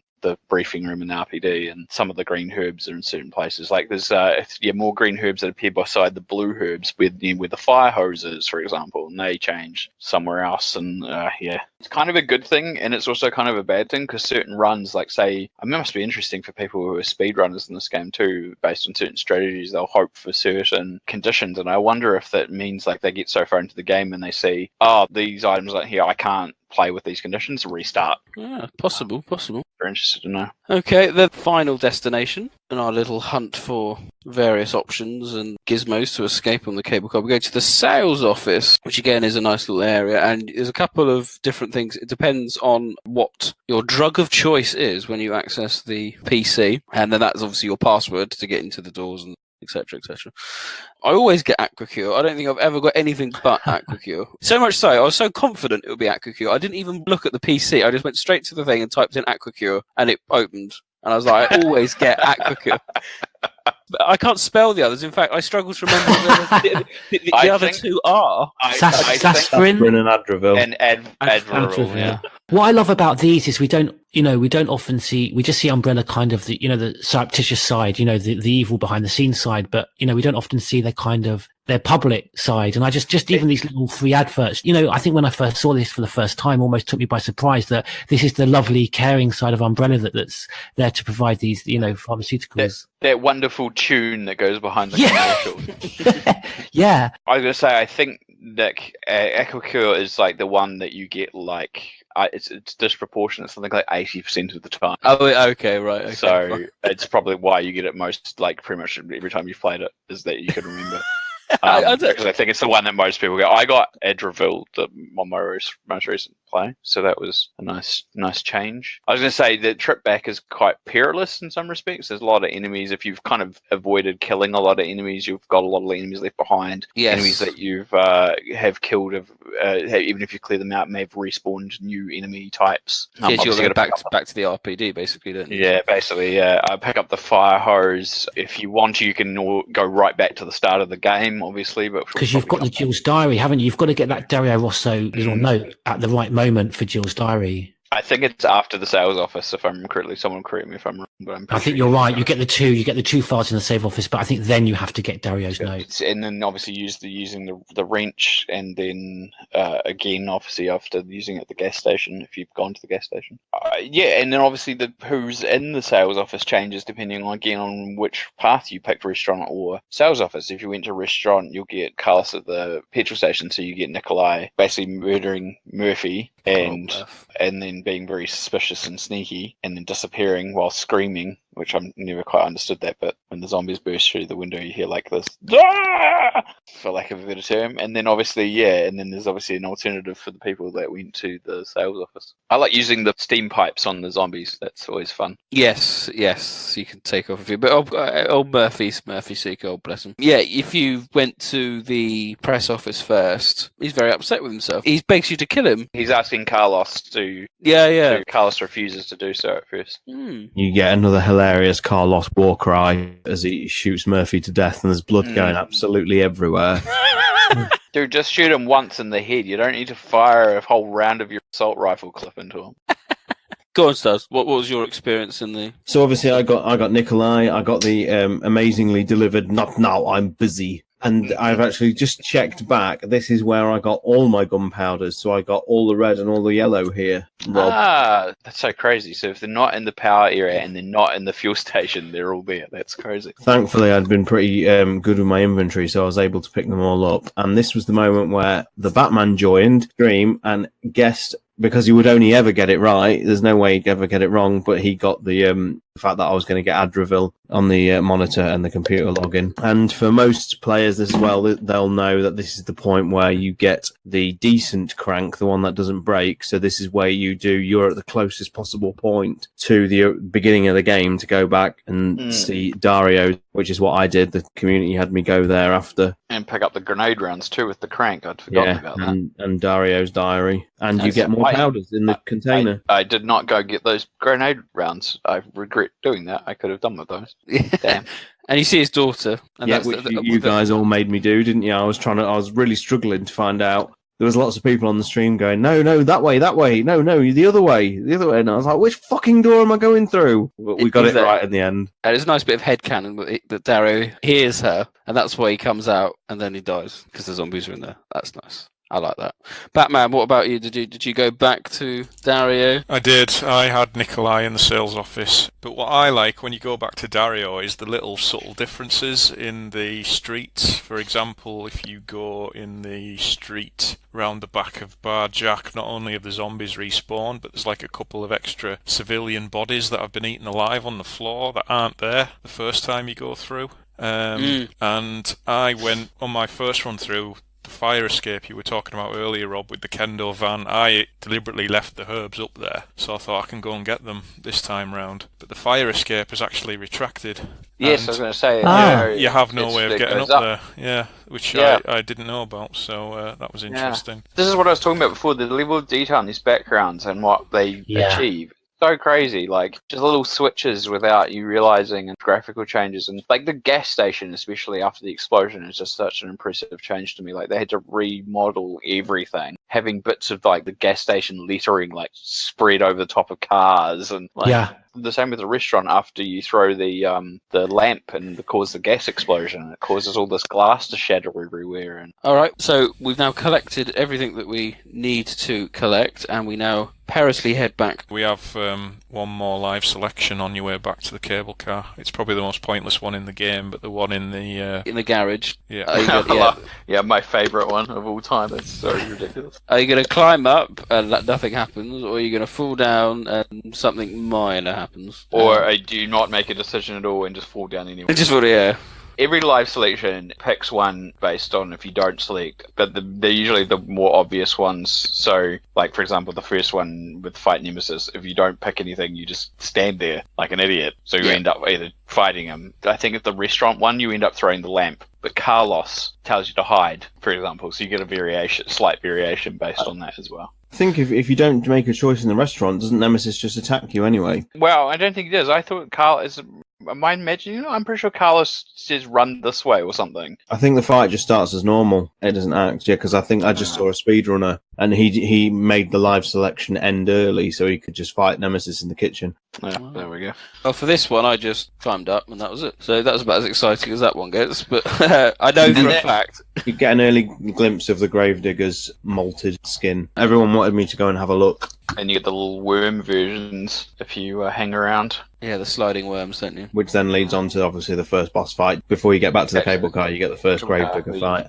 Fall down the hole, which is not much of a fight. You basically push two buttons and go up a ladder if you avoid it. He deals huge damage, the Gravedigger. My usual trick is he appears in front of you when you, obviously, from the cutscene, and then I immediately go right. I avoid him straight away. And then I wait for him to start appearing like he's going to pop out of there, then turn around and run to the next button, hit that, wait again for him to appear, then run to the ladder, hit the button, the ladder comes down, and by the time you go to click on it again, he's just about to pop out of the one at the end closest to the ladder. But I messed it up this last time and just went straight to the second button and just hit it, and then ran straight to the ladder and I hit that. And just as I hit the button, he started popping out, and I was like, I should be fine. And then hit the button, and the cutscene with the ladder going bump, bump, bump, bump comes down. And I was like, oh, cool, I can just run straight for the ladder. And he hit me. He actually ended up hitting me twice, but I didn't die. It just took a reasonable amount of health, but it didn't like put me on I was on full health, so it took me down to caution. But I managed to get out. It didn't kill me, so and maybe I just got lucky. If you stand right, maybe it's if you get hit by all the claws, it does like 4 times the amount of damage. Whereas I was on the left, so I only got hit by 2 of them. Maybe. Batman, did you fall or jump? I jumped down. I haven't having a quick look at the Gravedigger as well. But yeah, it's a pointless one, that one, isn't it, really? It is a bit pointless. So yeah, it's quite right that we then speak about the kind of minor Gravedigger boss. A distraction for your ultimate end goal of heading to the cable car and then the Mikhail scene with the Nemesis, which is pretty cool. My only disappointment with this kind of part of the game is that and this is obviously down to the limitations, the whole point is to use the cable car to kind of bolt through the hordes of the undead and use it as like a battering ram. Oh, yeah.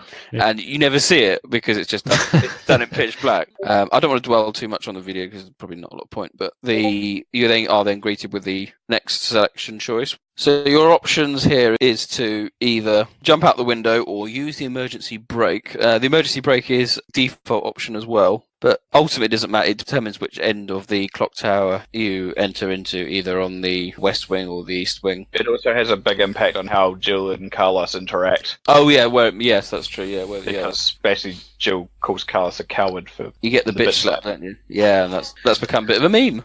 So there we go. It's also important as well, if you use the emergency brake, that's when Carlos helps you in the battle in the courtyard as well. Whereas if you jump out the window, he doesn't turn up. He doesn't help. He thinks you're a coward and just leaves you to it. So what did everyone pick? I emergency brakes and went that way through the main entrance bit. There's a bit more opening at the beginning with loads of crows, isn't it? You see they get the FMV and all the crows go like that, and then you go run. I love that shot from when Jill arrives in the courtyard and the camera pans up, showing the full extent of the clock tower. Proper good hub area. I love that. Yeah. It's just a great little shot, and I wish they did more of that in the games. Again, another thing that they just really embraced more in the technology in this game that, in other pre-rendered titles could have done more of is these abilities to have these cameras pan and look. We're mentioning some of these areas, and again, I think that's what puts it up. I was surprised to hear it got that 10 out of 10 because I always thought it was kind of treated in retrospect as kind of the poor relation to RE2. But so many of these locations, Stagler, the clock tower, the press office, just all these areas are just absolutely fantastic, and each one done so well, and all with their each individual little randomization. They've all got personality to them, each one of these locations, and we'll get to it. The hospital as well is one of my favorite areas. And I think almost even the smaller ones kind of almost more interesting than a lot of the areas that we got in the RPD. So you head into the clock tower, and this is just puzzles galore, isn't it, folks? We've got lots going on. We get the giant spiders. We're welcome to them. And I was introduced to a new technique with the giant spiders with Stars Tyrant. Run.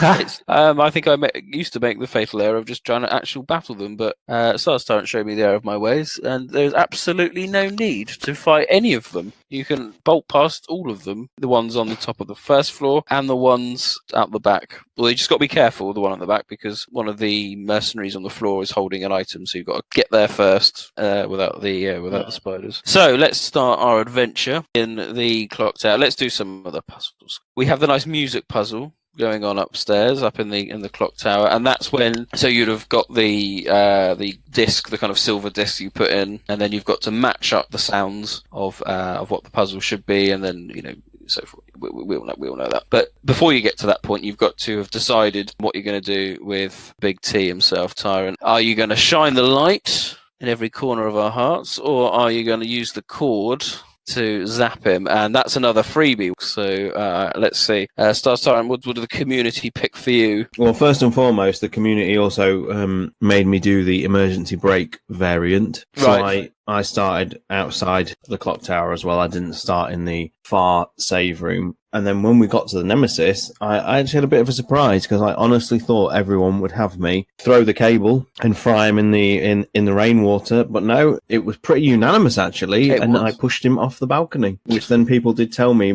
means he won't turn up at all for the rest of that clock tower segment until the boss fight, which I never knew. There we go. Batman, what did you do? Yeah, I used the emergency brake and I used the cord because I wanted the freebie. I'd already actually got the shotgun by this point. I knocked Nemesis down on the last scripted encounter before the cable car, which is the corridor outside of City Hall, so that's when I got the shotgun. So when I knocked him down this time, I got the second pack of aid sprays. George? I thought to get the unlimited choice of ammunition at the end, I had to down him on the train. I mean, I then used the emergency brake. And then on the clock tower, not knowing the particular consequence, I pushed him off, only because I think normally I use the lights, and I just wanted to see, again, kind of trying to subvert what I normally do, just trying to get something different. Fair enough. So, interesting live selections. That then leads to possibly one of the greatest revelations in a puzzle game, only to be redacted fairly swiftly thereafter. We are, of course, talking about the Precious Ball puzzle, which people will know. You pick up the 3 balls, the obsidian, the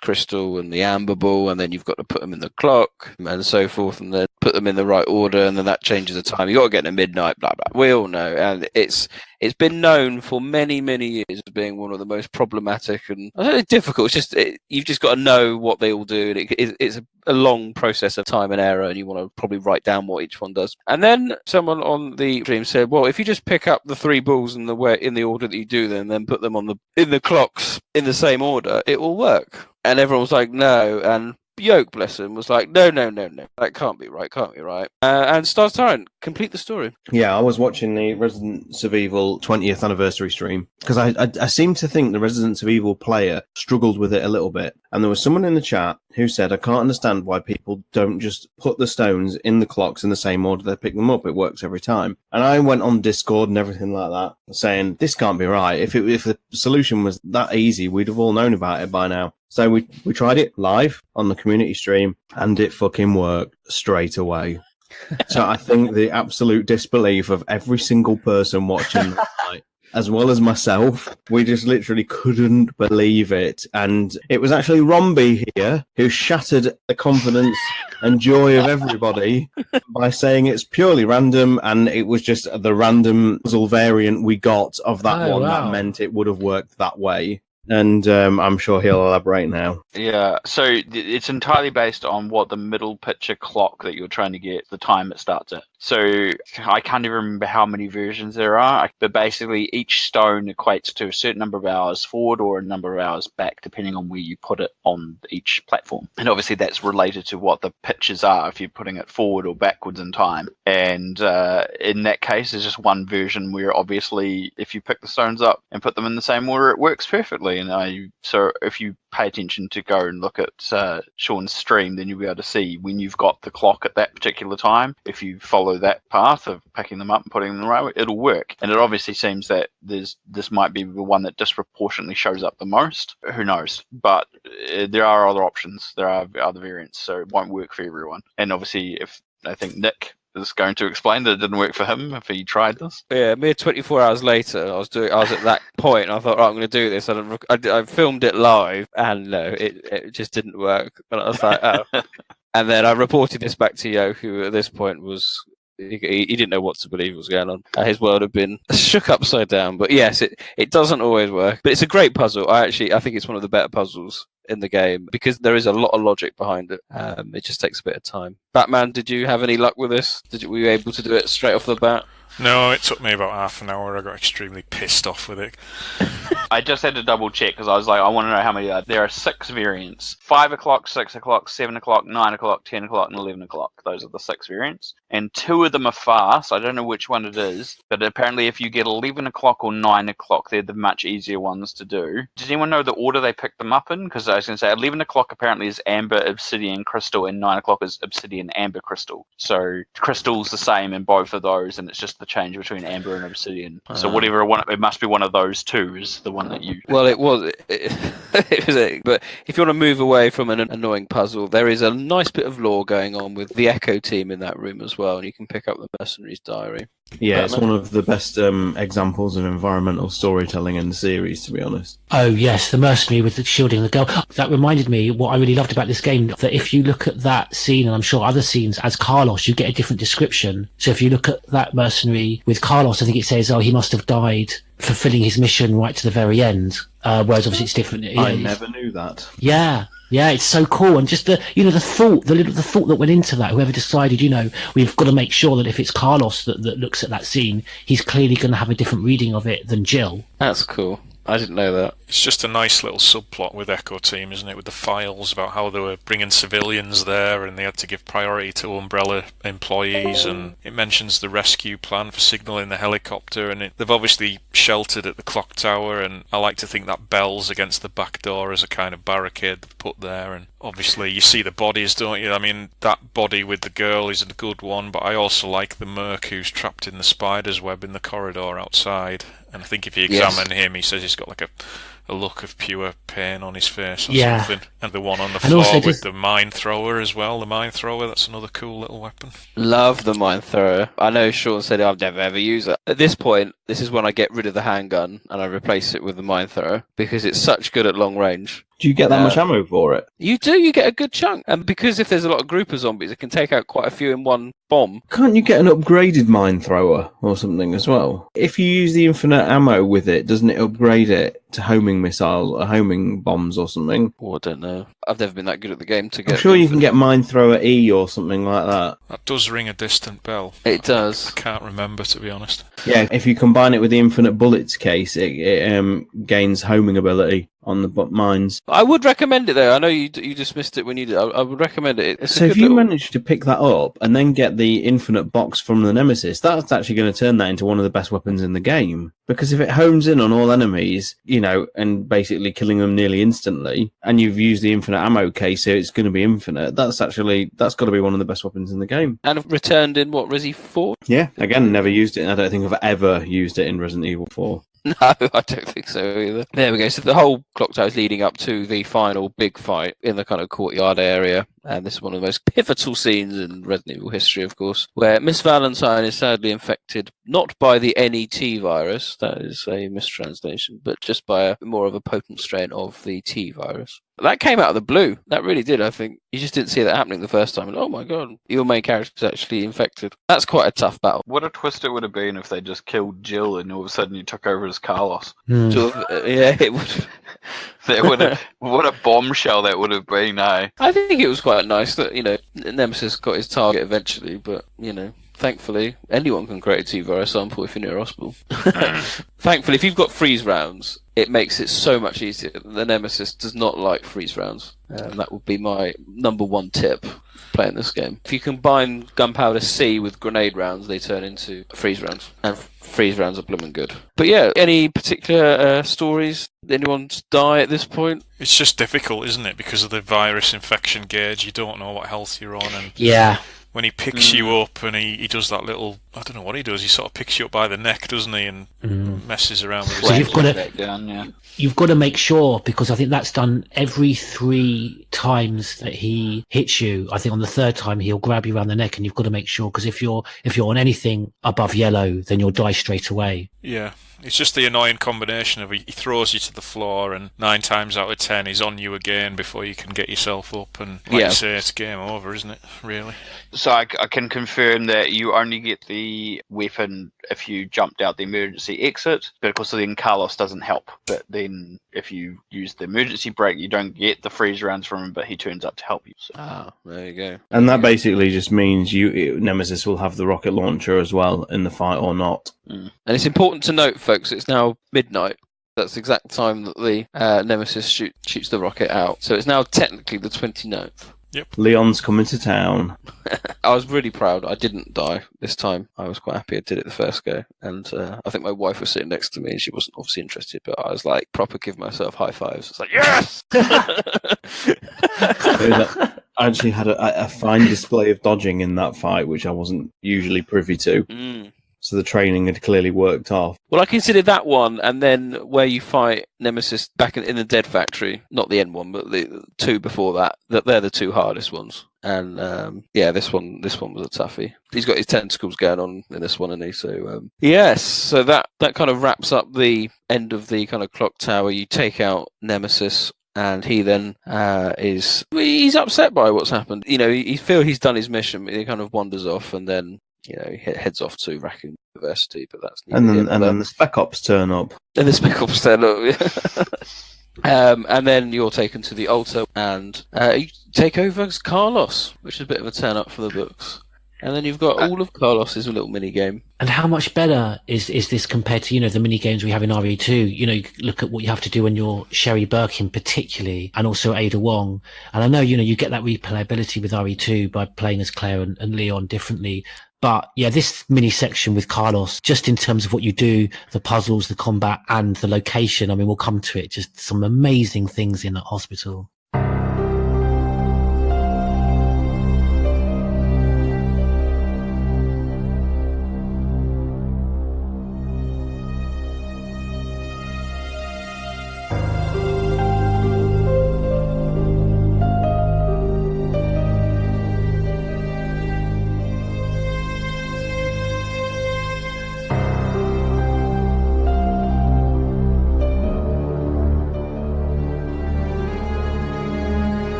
So we now have the pleasure of playing as everyone's favourite South American UBCS mercenary, Carlos Oliveria. There's a big time gap. Jill's infected on the 29th, and we pick up the story and we have to go and find a vaccine. Thankfully, the hospital is next door, and we do this little mini mission to go to the hospital and rescue it. First, we've got to battle through the rest of the clock tower, but I think we've kind of covered all the main points through the clock tower. So, hospital. We'll start with the kind of hospital scenes. We are first introduced to the Hunter Beaters. It's the first time the Hunters have come back since the original game. Interestingly, there's slight variations in what version people have played. So, for example, my version, which is just the standard PS1 version, it's censored, which is unfortunate. But other people's are not. Is that correct? Mine wasn't, and it was sourced from the GameCube USA version. So you get the decapitation? I believe I did. Which is odd, because I did not get the decapitation, despite the fact that you can blow off zombies' heads. So with the decapitation, you see the head sort of roll onto the floor. You don't actually see the head being removed. The zombie you only kind of see from waist down. The difference has to do with whether or not the head actually comes off from the hunter or not. In the censored version, it stays attached with the sound of the head coming off with a splattery splurt, but not coming off. The uncensored version, it comes clean off. Okay. I can't remember which one I got. But I just remember the first time I ever saw that scene, I just loved it. It was quite rare to see two BOWs and all secondary infected interacting with each other.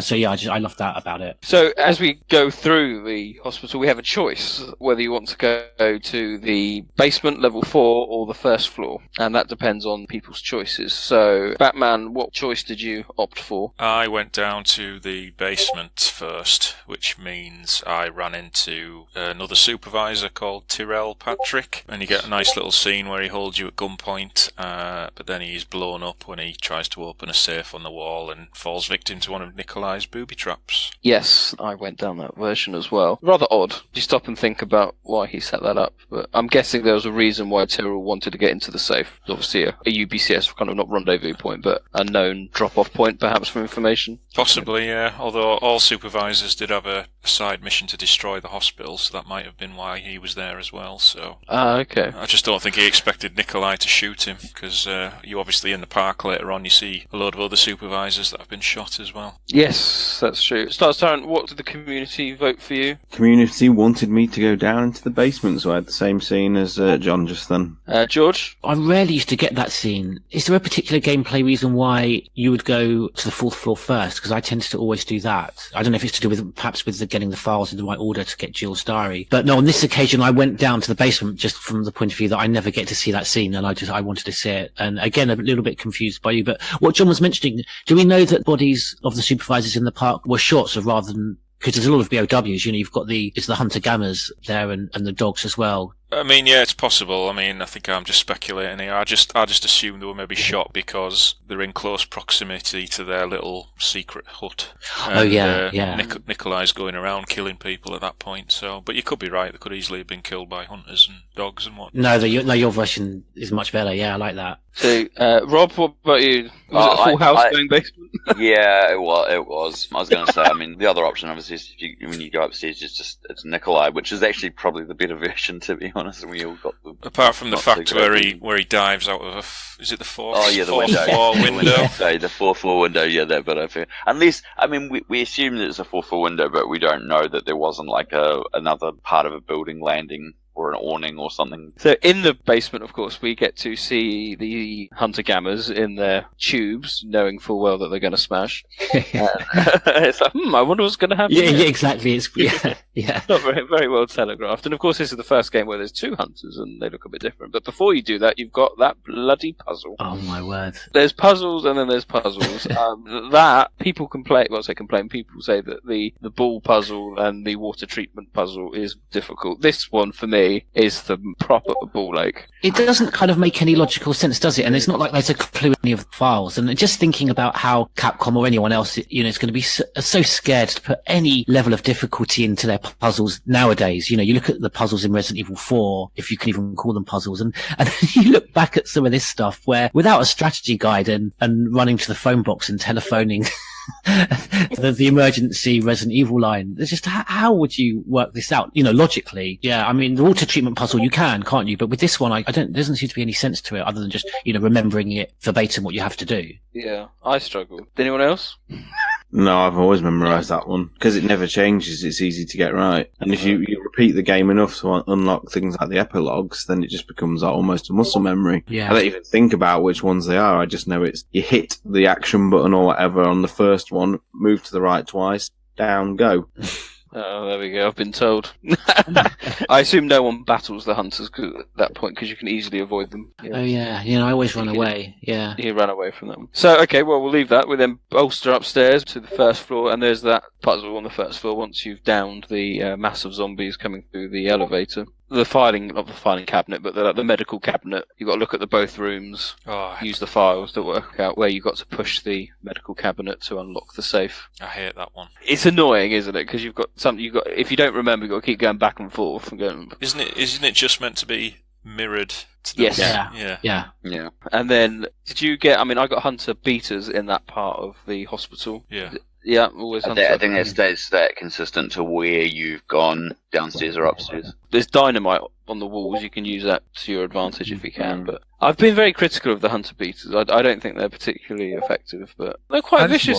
I just more like the look of them, but they can stun lock you very easily if you underestimate them. Yes, that's true. What I did want to say about the hospital, of course, its interactions with Outbreak are very good. I don't want to dwell too much on it. Because in Outbreak, you go to the other floors, don't you? That you don't see in this game. So to get the whole picture of what Raccoon City Hospital looks like, then you can play that game. I really liked, just as a totally random, to unlock the elevator, you just had to use that voice.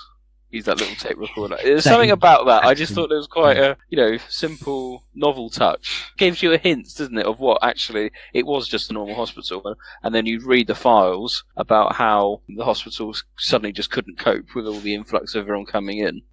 I think the hospital's a really good example in the game, particularly so, of how just with files and the pre-rendered backgrounds, you can really tell a story. Listening to you guys kind of recount the actual gameplay, it's not particularly spectacular, in a context of the whole game, but the hospital is one of my favorite areas, and just, those files and the bodies lying around, as you come in the main reception. This is one of my favorite kind of mini games, comparing it to the mini games Ada and Sherry in RE2. This Carlos, I love Carlos in the hospital. I like you've got that little blood trail, haven't you, that goes through the nurse's station, and then you find the mutilated body of the head doctor in his office.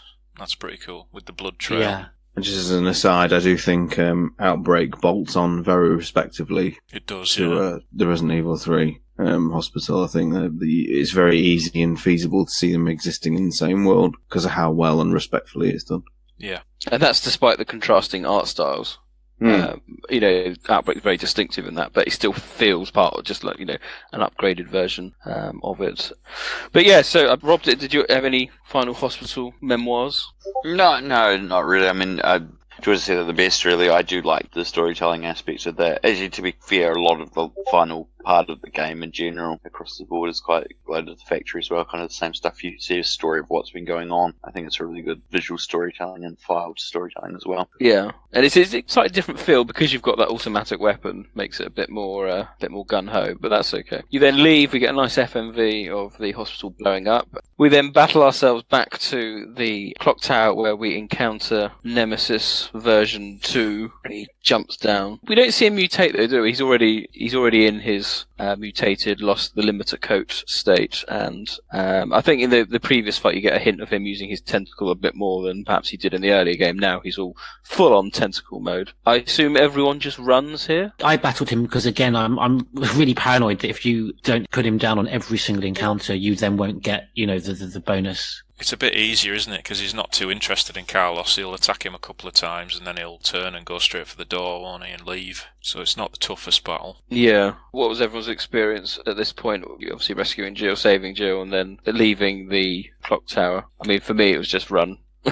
Builds it up nicely when he's, there's a bit of panic sets in if you get lagged behind and you go through and he's battering the chapel door. But then if you get past him and go in, it just randomly stops and disappears, which is a bit of a shame. As I was saying earlier on, I do like the idea that when he smashes on those doors that you actually see physical change in the background, and it's one of the things that the game constantly does. It's a cool effect, and they're showing you that they were thinking about new techniques, even though it was quite late in the franchise game on the console. So if they'd done another one in that generation, we'd probably have seen an extension of those sort of animated backgrounds. You got to think as well, there was other games out there at the time that were doing static backgrounds, but starting to do the animation stuff that eventually Remake also did. Like I'm thinking like Fear Effect and all those sorts of games where they had like video motion backgrounds on that same sort of 3D plane. John, you just mentioned it. There is the way of, if you don't get to Jill in time, there's almost like a secret ending, isn't there? Whereby Nemesis gets to Jill first and kills her in the chapel. It's hilarious. Yeah, I'd recommend people Googling that. Yeah, he just slams Jill into the ground repeatedly. Yeah. I've never seen that. Do you know what the time limit is that you have to do it in under? No, you just leave him. You can stand around. He's so focused on smashing the door and stuff that he won't pay attention to you, so you can kind of just stand around. So we then are, because of Jill's inferior strength, seemingly, and unable to push a church bell, we are now able to escape. Pick up that lockpick, ladies and gentlemen. Otherwise,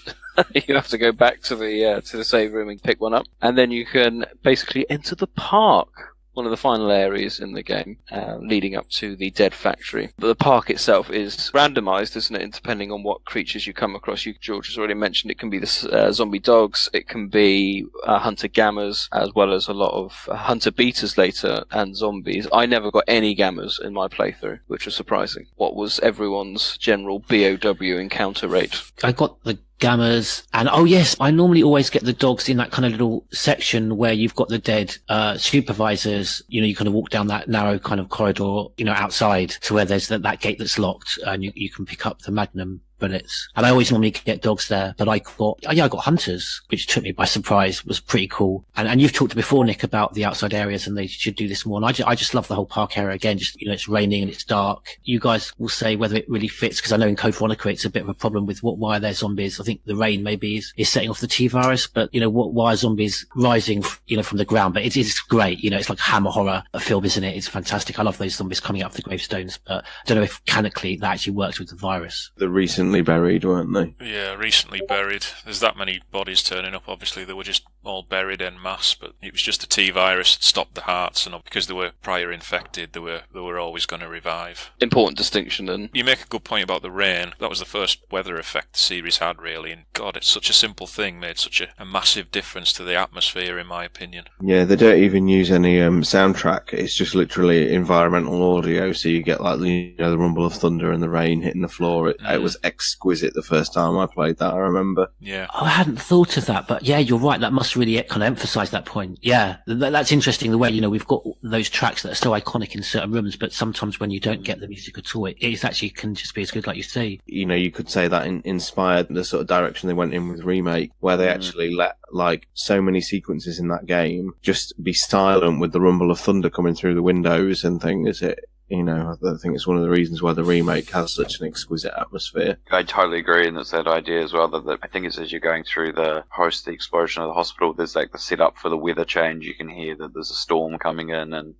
it continues into that actual storm as you experience with Jill. I would completely agree. And what's been quite interesting is I've got a AV amp, and it has Dolby Surround and whatnot. It's making a huge difference on these games. Dolby Surround is doing an absolutely exquisite job, and what you say about the rain, it totally transformed the atmosphere. You're in the park, and suddenly it's just chucking it down with rain, and it's only coming out from my speakers to the left and right of me, not the front, and it's suddenly just the room is filled with atmosphere. It feels like it's raining inside, and it just brought the game to life. And I thought the park section was exquisite for the same reasons that Sean just mentioned, the actual lack of music at that point in time, the dark atmosphere, and then this rain. As I said, the game isn't encoded with surround sound or anything like that, but Dolby Surround will do it for you, and my God, does it do it for you.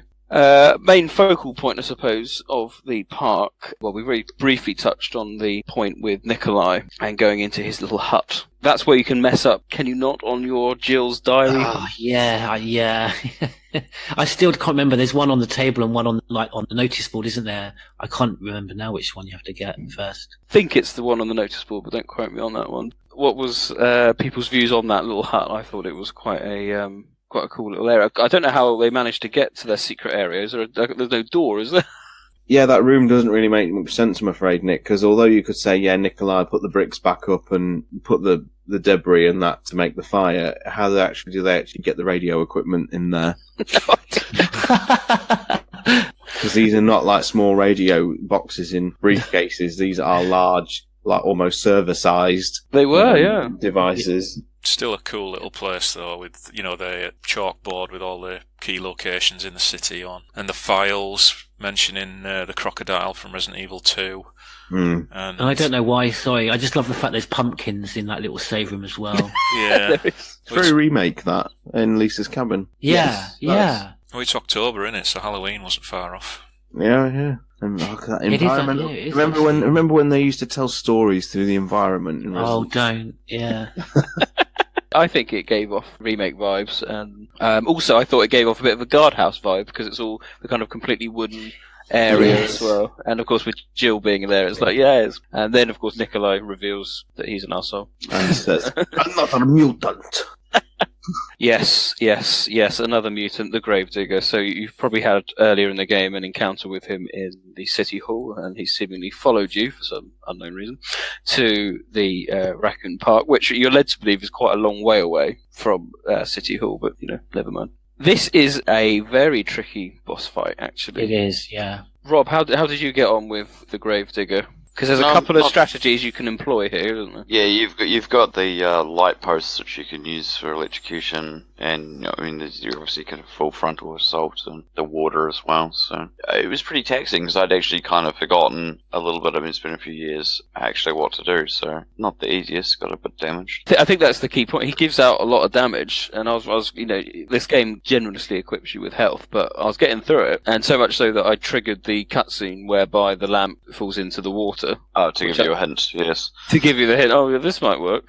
Jaws 2 style. But yeah, for me, that was the trickiest boss fight in the game. Because there's nowhere to run. It's sort of like a C shape, isn't it? And it's quite hard, you don't quite know where he's going to come up from the ground. And I always struggle getting those telegraph poles down. I think you just have to kind of shoot in their direction, don't you? Yeah. Yeah. You have to wait for them to become dislodged first, though, don't you? Dislodged, yeah. Otherwise, and that cutscene in particular, once that's happened, they generally all can fall down easily because it's at that point the game's just like telling you can do this, and they're all available. Yes. As well, Yeah. So. Batman, how did you get on?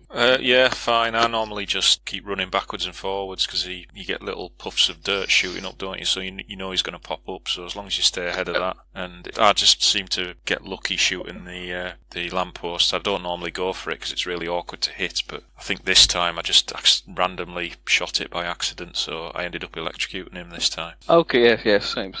Then you do the electrocution once then? For me, he died as soon as he went into the pool. Yeah, I think it's an instant kill, yeah. A lot of ammunition otherwise, if you do it traditionally. The thing that usually gets me often as well is the angle changes. You're talking about the dirt coming up. If you get the angle change just unfortunately at the same time as he's popping up somewhere, and the angle changes and you can only just see the dirt as long as you get hit. That's the problematic one. Once you've done that, you've got to go back to get the various keys. There's a bit of backtracking, I thought, in the park. You spend a bit longer than I perhaps originally thought, because the whole park is completely overrun with zombies when you've got to try and make it to the dead factory exit. You have to go literally from one side all the way back to the other, don't you? Which is a bit naughty, really. It's a trick that Code Veronica does too often. Too often. When you said backtracking, is he going to say Code Veronica?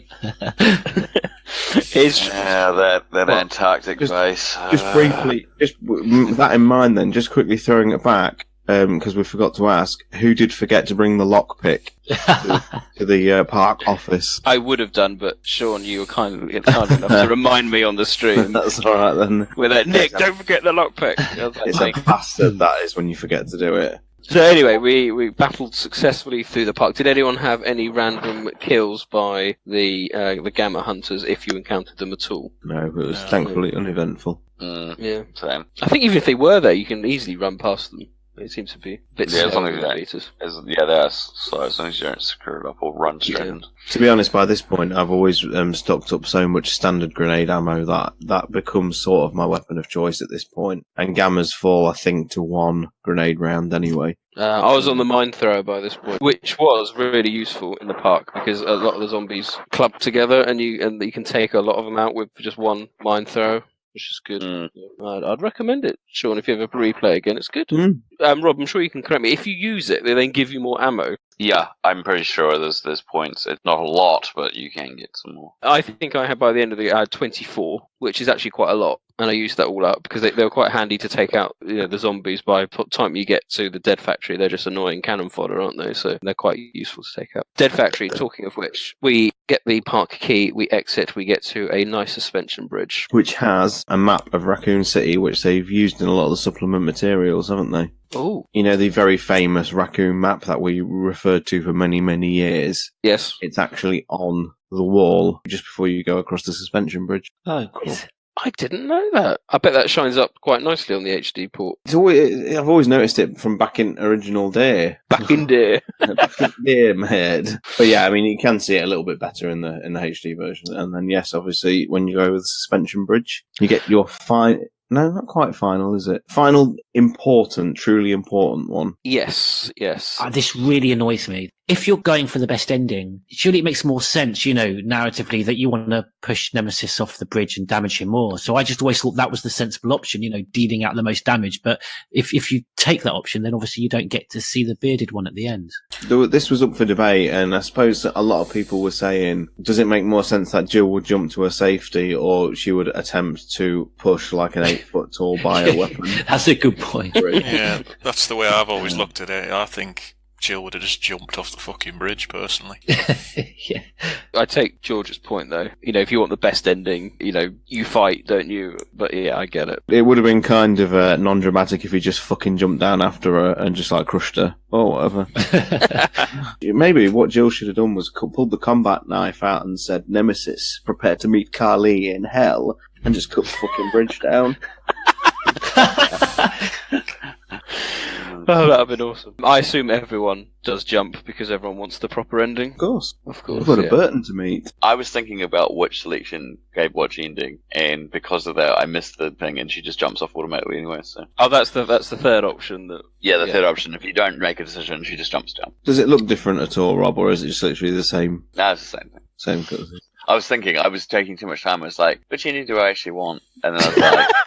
The side effect, of course, of doing that is you do get one of the great Carlos scenes as you enter into the dead factory. His accuracy improves significantly and is somehow able to take out a U-shaped zombie assault on you as you wade through the waterways. But yeah, so the dead factory it's an interesting place because at first glance it doesn't appear to be anything particularly exciting. It's fairly nondescript, but appearances can be deceptive, and the more you explore the Dead Factory, the more you realise its importance in the overall mythos. And then by the end, of course, you're deep diving into the lore with the appearance of the tyrants as well, but we'll obviously get to that. What was everyone's... we'll start with Stars, because I know he encountered the Hunter Beaters here and had a fateful encounter. I think I said on the stream, the Hunter Beaters are rubbish, and then you were promptly decapitated by them. Did I get killed there? You did get killed, yeah, in the... It's one of those areas, yeah, where they can stun lock you really, really fucking badly. Like, if you just take the room carefully, and it's a really awkward room because it has that stairwell in it, doesn't it, that you can run down. We're talking about, like, the main treatment where the actual big water tank is. Yeah. In the water, yeah. Yeah, I mean, if you actually take that room steady and kill them as they come, it tends to not be a problem, but if you just get a bit too cocky and try and run on ahead, they will fucking ruin your day. So be said for the Drain Demos. I've been killed by Drain Demoses there before. No, sorry, the Brain Suckers. And yeah, it can be a really deadly room, that can. And I've seen it even ruin one person on the internet. I can't remember which streamer it was, but they were doing a speed run, and like a no-save speed run. And they actually messed up one dodge from one of the hunters and got stun locked to death. Because a lot of speedrunners don't carry things like health because they're not anticipating to get hurt or anything. And just made a grave error. And that was like, that hour-long speed run just completely thrown in the bin through one bit of misjudgment. So I think you can... I mean, I avoided that because if you go back, you can get the rocket launcher key is hidden, so you've got to go back to get... Yeah, and so I think I started that, and then I had about 4 Hunter Beaters in that room, and I just decided to just go the other way. I thought, no thank you. But yeah, you're right. It makes, I think, quite a fitting ending hub area, if you like. There's quite a lot going on, so... I was going to say, I think it's just visually unappealing, but it's actually one of the more interesting sort of locales, and I really like the puzzles they put in there, actually. That's a lovely segue into the puzzles. I just want to do a big shout out to our man Yoke, hope he's listening, who quoted this as the most difficult puzzle in the game. And I think it took me 2 attempts and about 1 minute. 1 minute, yeah. You absolutely annihilated it. Q Yoke's meltdown in the chat. I actually think he rage quit the stream for a few minutes. But I'm going to say again, I'm going to play devil's advocate. It's much like the puzzle with the different stones in the clock tower. You can get a real couple of easy ones, and there's some real annoyingly hard versions. Why they made such disparity between them, I don't know. But yeah, there's 4 different outcomes. I think it's 4. At least that one has a clear rule set. And yes, it's easy to understand. True. It's funnily enough the rule set, and that is much clearer than, say, the oil one in the petrol station, which is clear if you pay attention, but it's not so obvious, and I feel people get much more frustrated with that, but because you can kind of hack that open easier, people don't seem to notice it as much as this, whereas if you screw this one up, it's slightly more frustrating. I did okay. I was about just over a minute, but again, I think Sean's right. Visually, you can see what you need to do, and you can adjust accordingly. So there's kind of logic in that. I had more difficulties with the Bloomin' Steam puzzle one. That wound me up more than anything. It's bizarre, because that's a puzzle that, when I look at it and I try and think about it, when I'm actually stood in the room, it doesn't come to me till I actually start doing the switches, and then for some reason, it's like a muscle memory, and I remember the sequence in my head, and I kind of do it subconsciously then. I don't get this with any other game in the series in terms of the puzzles, and I can only assume it's because in those early years, we just had to play it so many times to unlock the epilogues. So what I would do is I'd unlock the rocket launcher as quick as I could, so I could speed up the subsequent playthrough to get the epilogues unlocked, and then just literally blitz through it as quick as I could without even saving, just do it all in one go. And so the puzzles became quite second nature, more so than probably any other game in the series, to be honest. How did you get on Bats with those 2 puzzles? Yeah, fine. I've never really had any problems with that puzzle. I quite enjoy doing that one, to be honest. In terms of the environment, I think the factory itself is only a disappointment because it's coming off the back of the massive lab from Resident Evil 2 and the Arkley labs, which are both quite iconic. So in comparison, some sort of abandoned, rundown plant is going to feel like a bit of a disappointment. disappointment, but the files make up for it, I think, when it talks about armed guards being employed and that if any civilians wander inside, they'll be captured and used as guinea pigs. And if you examine some of the equipment inside, they mention that it's newly installed, and that lines up with some of the files as well. I don't normally bother with the rocket launcher because you don't really need it for the final boss, so I've got it a couple of times, but on this particular playthrough I just didn't bother because my sort of default is to just let Nikolai fly away in the helicopter. But yeah, I think it's not too taxing. I think I had drained Demos rather than hunters in the main area where the treatment pool is, and it's quite cool because they actually run about inside the water and tend to ignore you really unless you get too close, and then they'll jump out and attack. But normally they're just sort of swimming around in the toxic waste, which is pretty cool. I do like how it all is so random at times as to what creatures you're going to encounter. That really, we've spoken about quite extensively, actually, just how many different things we've all encountered that none of us knew about, such as the Nemesis on the bus, for example. It just shows you the replayability of it. You can play the game another time and you have I didn't even know. I thought Drain Demos weren't even at that stage. I thought they were always replaced by Brain Suckers. It maybe is Brain Sucker. I always get them two mixed up. But it was Brain Suckers have like the tube. They've got a tube on their back. They've got this kind of quiff running down their body. But I'd agree. The rocket launcher isn't actually necessary. You do, however, encounter Nikolai once again. Now you have to forgive me. There's a cutscene here, but when I played through, I only got the ricocheting bullets. But I'm sure there's another one. You can have a conversation with Nikolai. But is that as if you've pushed the Nemesis off? You get that conversation. Yeah, you have a conversation in the room outside the treatment room, and Nemesis drags him up through the ceiling and kills him. That was it, yes. That all then leads into arguably the final boss fight with Nemesis. I said not the final boss fight, the final boss fight with Nemesis in a recognisable state, should we say. And that's quite a cool room because you're kind of locked in, you've got a timer going on, you've got to battle him, and then you can use some of the environments as well with the kind of toxic waste can be used against him. I was a bit disappointed. I think that fight should have been harder than it was. I'd completely forgotten about it, to be honest, and then I was like, oh my god, this boss fight. I found that a bit easy, and if I say it's easy, then it's not that difficult. Anyone have any problems with this one? No, I think inherently it's quite set up quite easily, and at this point, even if you've got in this part of the game, it's kind of like John was saying, it's like ammunition and stuff, like and Sean as well. Actually, it's about focusing on what you've got, and usually got lots of ammo and stuff. So it's a shame, really. I think for this enemy that's been hunting you down the whole game, and some of the encounters are extremely challenging. That this one and the last one as well, I found to be the two easiest encounters that you have with him. Yeah, I mean, by this point, all I do is load up on freeze rounds, and if you just keep pelting him, I mean, I don't even think on the stream I did he even move? I think I just stood planted in the same place and just hit him loads of times. His attacks were perfectly timed with like the next shot, so I tended to dodge, and I think he died in about 15 seconds. It was an embarrassing performance for the, like you say, the sort of penultimate boss. I think it's just the fact that you're locked in that room and there's a timer going on that sort of adds to the panic, I suppose. But other than that, you're right, it's easy. Doesn't his head fall off on this one? It can actually happen during the fight, I understand. Right. I was watching somebody else do it on YouTube the other day, and they were using the valves. Yep. And I never bother with the valves, but he hit him with 2 dumps of sewage, and his head actually fell off. And then the boss fight carried on without Nemesis with a head. It was really weird. Yeah. Well, I remember the first time I ever did that, I was like, ah! And like I honestly freaked out. I was like, whoa, because he kept fighting. Not a time to lose one's head, one may say. So that was a bit of a disappointment. I think you get a nice video of him being flushed down the toilet, basically, don't you? Yeah. Mixing with all the toxic waste, and it's not the end. But you're thinking, come on. You get the camera angle changed, don't you? And you can see the bubbles in the water.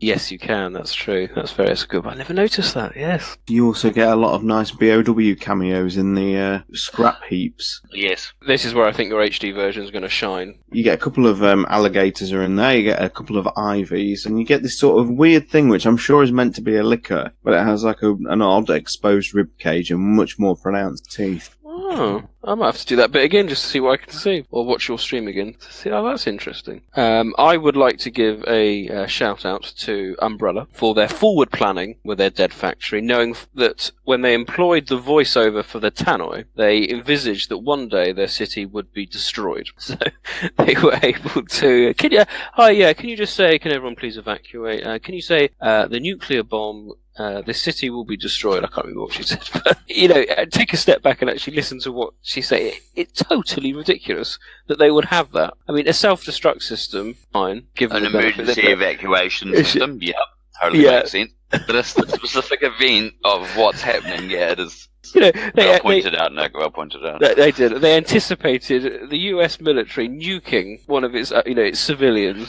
I'm going to play devil's advocate. Maybe Umbrella's just that nefarious that they're all thinking that they may end up nuking it themselves anyway. So, basically, we're basically now saying that Umbrella had nuclear weapons, and therefore one of their contingency plans was always to sterilize the cityscape off the planet of the Earth with that bomb. And so they have these in all their facilities. Very ridiculous. Batman, though, wasn't it originally Umbrella's doing the nuclear bomb in some script? In the drama albums, apparently it's a collaborative thing that the government and Umbrella destroy the city together, but it was later changed to just the government. Yes. To be fair, I could easily, and this is not to play devil's advocate on this, if they hadn't changed it, I wouldn't have seen that as a bad thing. I just would have seen that as a thing. Like, you can imagine, right? So say outside of Raccoon City, you've got the US government's caught wind of what's going on, and Umbrella says, yes, we've had this terrorist attack. They've got the cover story going, obviously. Someone's released something that we were developing, and we'd like to work with you on how we can plan on controlling the situation. And they have all their, lawyers and busy men and top brass and their cover story and all this stuff going on. And they basically say, the US government looks into it and say, we can't recover it. And they say, well, we can't recover anything else. We've lost all our personnel. And so the government comes to them with this plan, and Umbrella says, yeah, we support that. That's the only option. Secretly knowing, obviously, it's going to cover up all their nefarious deeds. I could totally believe that if that was the narrative. Would have made just as much sense. So either way, it wouldn't have been the worst thing in the world. No, it would not. It's a good point. So I suppose once you're in that room and the voiceover has given her doomed prediction, you have one last life selection where you can decide to shoot Nikolai in the helicopter or let him be. I will start this off by saying I decided to retaliate, completely forgetting that you actually had to do it yourself. You seem to have a memory that it was automatic. No, I was just going to backtrack. This live selection only happens if you jumped off the bridge too, because obviously if Nikolai dies, you get a radio call from Carlos saying he's found a helicopter instead of Nikolai calling you and taunting you. So yeah, this live selection only appears if you followed that line, obviously. Thanks, well, you're absolutely spot on. But yeah, I just assumed it was automatic. I don't know why I had this in my mind, so I decided, because the most obvious one is kind of let him go. I thought, no, we're going to retaliate. And then the game just took over, and I was like, oh, I have no weapon to take down a helicopter, and I was promptly killed by his rockets. I was like, well, just imagine Nick just very chuffed with his choice, puts the controller down, has a swig of beer, just sat there while Jill's just stood doing that, probably, the rocket launcher tapping on the leg thing, while Nikolai just fucking annihilates her, and Nick, before he even realised, he's probably nonchalantly gone out the room. Thinking, what an amazing cutscene this is. I don't know why. I have no idea why that was, but I didn't have the rocket launcher. I think I shot the shotgun or something, and I was like, does this even work? I have no idea. But I don't know. I was going to say, maybe you should. Did you have any mines left? Did you try the mine launcher? I've never tried that. No. So I knew I was coming up to the final boss, so I had like the saves. Magnum, my grenade rounds, or whatnot. The one that always gets me is if you choose the negotiation option, that he literally just gives up and does fly off. Like, it seems so counter to his, everything he's been doing throughout the game. Like, he just leaves you. He's like, you're gonna die anyway. It's like, it's kind of a bit not in character. It doesn't really make a lot of sense. I assume everyone just negotiates then. Well, I always get the rocket launcher specifically for this scene, so that I can then take him out with I remember back in the day, I think it was I can't remember if I used to think this was how you got a particular ending, or I thought this was the canon ending. So I kind of always used to do that to get, to make it the canon ending. Ah, okay. I suppose back in the day, again, when we only had the survivor file to go on, most people did think it was canon he got away. So I opted to choose the negotiator, which is what the community had me do. Which surprised me. I thought they would have me blow him out the sky. You didn't have the rocket. A fan of Nikolai. I did, yeah. I'd picked up the rocket launch by that Oh, did you go back? Okay, apologies. Yeah, because I ended up having 4 rockets for the Nemesis fight. You're just big fans of Nikolai, wanted to see him escape. I still like to think that... You must give me your blood. He's always been a hugely popular character, hasn't he? I mean, for me, I actually prefer him to Wesker. I think he's probably one of my most favourite antagonists. In many ways, he's almost like the series Boba Fett in that he's got one of the sort of shortest appearances, but an absolutely crazy fan following behind him. I like to say that he wrote the final entry in the Survivor file. I know the Japanese version doesn't have it. Well, I think we discussed this before on another podcast. I think we just thought that, whoever the translator goes, that's boring. Let's have Nikolai write. But the fact that someone obviously spent the time to connect those two things means that they actually looked into something. Like, it means they actually gave a crap about the connection between that and another game. Like, I've always put a little bit of weight in behind that idea. I don't like the bastardization of the localizations. It doesn't fit well with me, because that's what we grew up on. We knew no better. But there we go. Which leads into possibly the greatest lore dive I think any of the Resident Evil series has really had as we enter the main area of the Dead Factory. And you pick up the file, which should complete your Jill's diary, rock on, about a handy super weapon that can destroy BOWs. And you enter the room and you're greeted with the majesty, the presence, the aura of a super tyrant. I'm going to interrupt us just before all this happens. If you've been following the right path, then you'll get a little bit of hint that Barry's coming to rescue you too. Sorry, folks. Yeah, there's a secret scene, isn't there? Oh, what's that? Barry's transmission. Transmission, it's coming from the radio. There's go out the room with her back. Because obviously Carlos turns up and regarding what happened through the Nikolai thing. And and then you can get the radio thing with Barry, which is a nice little hint. Yeah, leave the room, come back, you get another transmission with Barry, and get a Carlos. It's like, who's that? Someone knows you. Yeah, you have to go back to the radio room, George. Yeah. Oh, cool. Okay, I've never got that. No, great stuff. But yeah, so we did a little hunt on Sean's community stream, and straight away, the fact that when they're developing this, they specifically thought about the leftovers of Resident Evil 2 and where the other tyrants have gone. It still remains a quality bit of interrelationships between the two titles, just to see what happens and the power that the rail cannon has. But only one of the tyrants was actually able to mutate or lose its limiter coat. Just shows you the destructive power that it had. Well, the rail cannon wasn't used, Nick. Wasn't it? It wasn't used on the tyrants now. Oh! The room is still intact. Oh, sorry. I assumed that they used it, certainly for the super tyrant. No, this Spec Ops team were that good. Wow. I assumed that they had got the rail cannon working, which is why it mutated. Obviously, if the cannon had been used, it would have seen the sort of level of destruction that you see when you do use it. Well, there's a degree of destruction in that room. It's mostly combat. If you look, it's where enemies have landed or smashed into things, as was pointed out at the start of when you first see it. Well, it is deployed, doesn't it? Because it crushes one of the Mr. X's, doesn't it? You can see it underneath. So, the way Operation Raccoon City depicts the rail cannon coming through the fucking skylight is just embarrassing. On its little tripod, it's there. Well, if you look at the back of it, there's like a trapdoor where it's come through on the rail tracks from underground.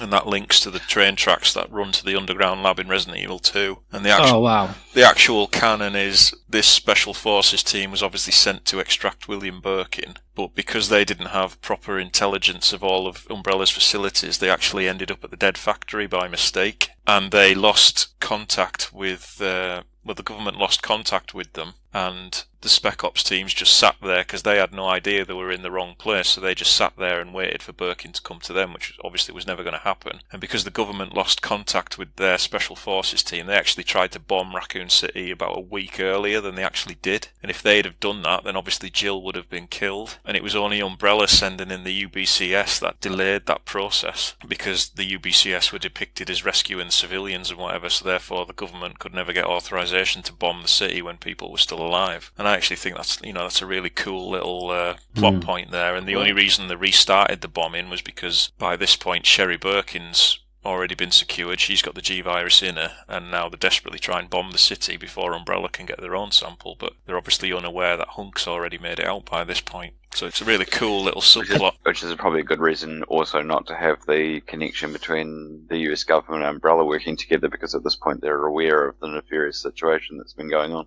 Yeah, and Umbrella obviously had spies in the US government, which is how they found out about this mission to rescue Birkin in the first place. And they obviously knew that this Spec Ops team had been hunkered down in the Dead Factory for about a week, and that's why Sergei deploys the other 5 tyrants there after dropping one off at the RPD. There's a delicious irony, isn't there, in that Jill's able to survive the city because the UBCS get deployed. Yeah, so if the government had followed their original plan, the city would have been destroyed on something like September the 24th. And that means none of the events of Resident Evil 2 or 3 would take place. This is why I miss the popularity of forums as they were in the day, because when we were talking about this room, I remembered, I don't know if you're remembering, John, Davey Redfield, who used to run the White Umbrella Brazilian Resident Evil website. And I remember him posting a thread in Project Umbrella about this room and the placement of the bodies in this room around the rail cannon and the battle that had ensued. And we're just seeing, the after effects of it. I think there's special forces, aren't they? Bodies lying across this room. There's like 4 or 5 of them. I think it might have been you, John. I just remember just reading this post breaking down, just like you were saying there, and this thread and just the fact that, we're all debating about how those bodies were placed. And I remember you mentioning this back then. These pre-rendered backgrounds can just provoke this massive storytelling that we're doing. So where's the source material? I don't actually know any of this. Like, I knew bits of it, but I'd actually never gone really that deep into it. It's all in the Japanese guidebooks in the supplemental sections at the back. Wow. And cool. Karamura goes on it on his interviews as well on Project Umbrella, and I think he talks about it in the interview on your site as well, George. It is worth saying that I noticed on the stream in the nice HD graphic that one of the dead Spec Ops soldiers has one of the M66 rocket launchers. So if you're looking for lore reasons as to how a Spec Ops team takes out tyrants, they did have rocket launcher. There we go. How did everyone get on in the final boss fight? It's probably one of the easiest final boss fights, really. Yeah, I was just going to quickly say, with the last form of Birkin in Resident Evil 2, I don't like it when you get these just massive blobs that just very slowly maraud after you, and I found it's a shame again. Nemesis, he just puts on an amazing performance throughout the game, and these last 2 battles, and particularly this last one, are a bit, of an anticlimax. I'm a bit of a sucker for set-piece battles, and I quite like the fact that you have to lure him into the path of the railgun. I like that. And you can speed it up as well. I mean, if you dish a load of damage on him before the first shot fires, you can kill him almost straight away. Yeah, that's really cool as well, yeah. I think I was getting more stressed on your stream, Sean, because I was telling you to hurry up. I was like, you're going to run out of time! Yeah, and I was like, Nick, I don't know what you're on about. The time is not a factor on this battle. You can literally mess about for ages. Literally anyone who gets the missile attack, if you're still in gameplay or in a boss fight, you've really, really been dallying. Because it must be a good 15 minutes, I would imagine. You're giving us all a lovely tour of the Dead Factory. Like, Sean, hurry up! The bomb is coming! I think I struggled a bit just to get him. It took him a while to, come on, this way. He's not the most intelligent BOW at this point. He lost his head. He did.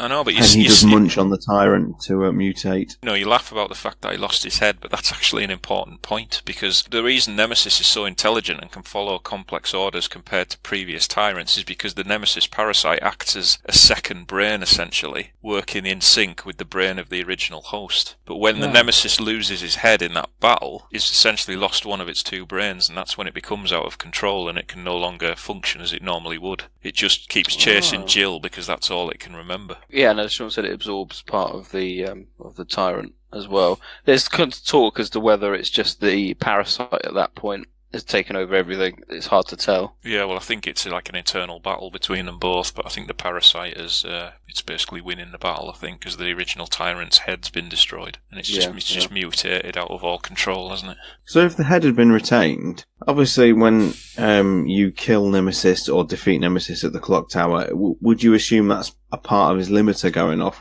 which is how he's able to grow the tentacle? Yeah, that's why the tentacles get bigger and are less restrained, because half of his coat's broken. Broken off, yeah. I was going to say, even before that, you can see any earlier damage before he loses the top part. It starts to, the actual character design, you can see the one even on his shoulder is kind of being locked in place. once, and then that's one of the first ones that kind of gets released. Yeah, so it's a really well thought out design, and that's what I was kind of saying. Even with this final boss fight, I just like the evolution of the design of the creatures. So there's a lot of thought in it. Like, not that there isn't across the board, but especially this. Like, I just remember being so blown away by that back in the day. Hey, it's a good thing the wolf pack were there to put in a second parasite, though, eh, guys?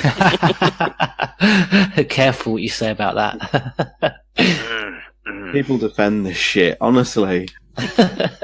Think of its coat as like a straitjacket, essentially, to keep T-virus mutation in check. The more damage to the coat, the more the virus is going to go out of control. Wise words. Gee, I'll hang my one head last in shame. selection. You've got one last major selection. Yes. And this one does have a third outcome. Yes, it does. So you can either evacuate, or you can conveniently do a side roll and pick up a magnum that you could have probably done with earlier on in the game, and deliver the line. Zero are very similar in that there's just a magnum lying on the floor. I was going to say, there's a lot of magnums just lying around at the end of these games, isn't there? Yeah. Let's put it in perspective. There was the Spec Ops team. Obviously, they're heavily weaponized. Yeah. Someone's guns obviously been dropped when they've been hit at some point. If you chose to exterminate the monster like the community did with me, you do get Jill doing an amazing RoboCop style walk as she's blasting it to bits.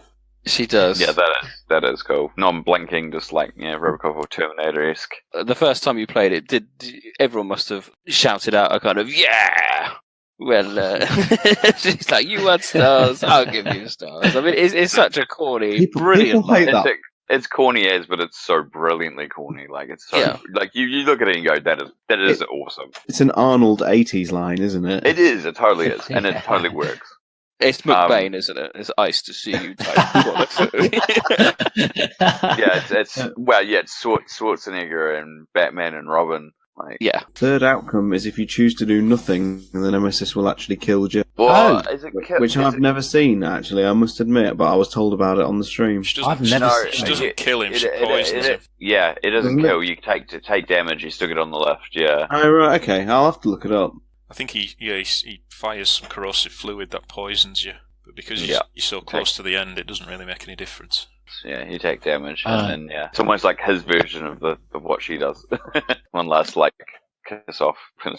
This is a question once in the quiz as to whether that counts as the fourth mutation of the Nemesis, or whether it was just the kind of remnants of the third mutation. But there we go. The interesting thing about this whole thing is that, you put in the perspective of this is kind of like before the American community, when I say American, the Western community knew about a lot to do with the limited codes and stuff. You go back to Resident Evil 2, when the Tyrant came out of the lava, everyone just assumed it mutated because of the heat in the lava, right? The molten metal. So the other thing that does factor into Nemesis is obviously the mutation is done by somewhat of the parasite and the changes, but also keep falling off. We talked about and stuff that the kind of toxic sewage in the factory has done a certain level of mutation, essentially. And there was always that argument back in my head back in the day, was this part of the mutation because of the materials it had been in? Like, not just because it had mutated because it was going to, if this happened anyway, but because it had been in these gross, unknown material. Yeah, it had to be.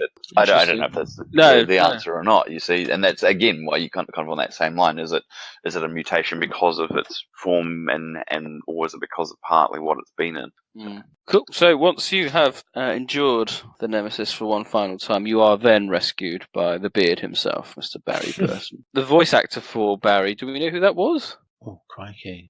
It'll likely be just another one of the characters' voice actors, I bet, just filling in some lines. Yeah, probably. Yeah. I still think that ending, the overall ending, is one of the best in the series. The music, the voice, the kind of news narration, that feeling of abject failure. It's quite sad. It's quite downbeat. Well, you get the upbeat with Jill, but that sort of narration is quite sad and downbeat. I remember just thinking, after we've spent so many, real life years in these locations, that to actually see the RPD be blown to obliteration was just quite a nostalgic moment. I was thinking, shit. Like when we did the series playthrough, John, it's amazing how much this moment when you're playing through the games, and obviously you've had all the Outbreak episodes and everything up to now, this really does feel like a game-changing moment for the series, as it should, because it informs so much of the story that comes later, even all the way up to Resident Evil 6. Absolutely, There's a reason why Raccoon City is seen as like the catalyst for everything that came after, because it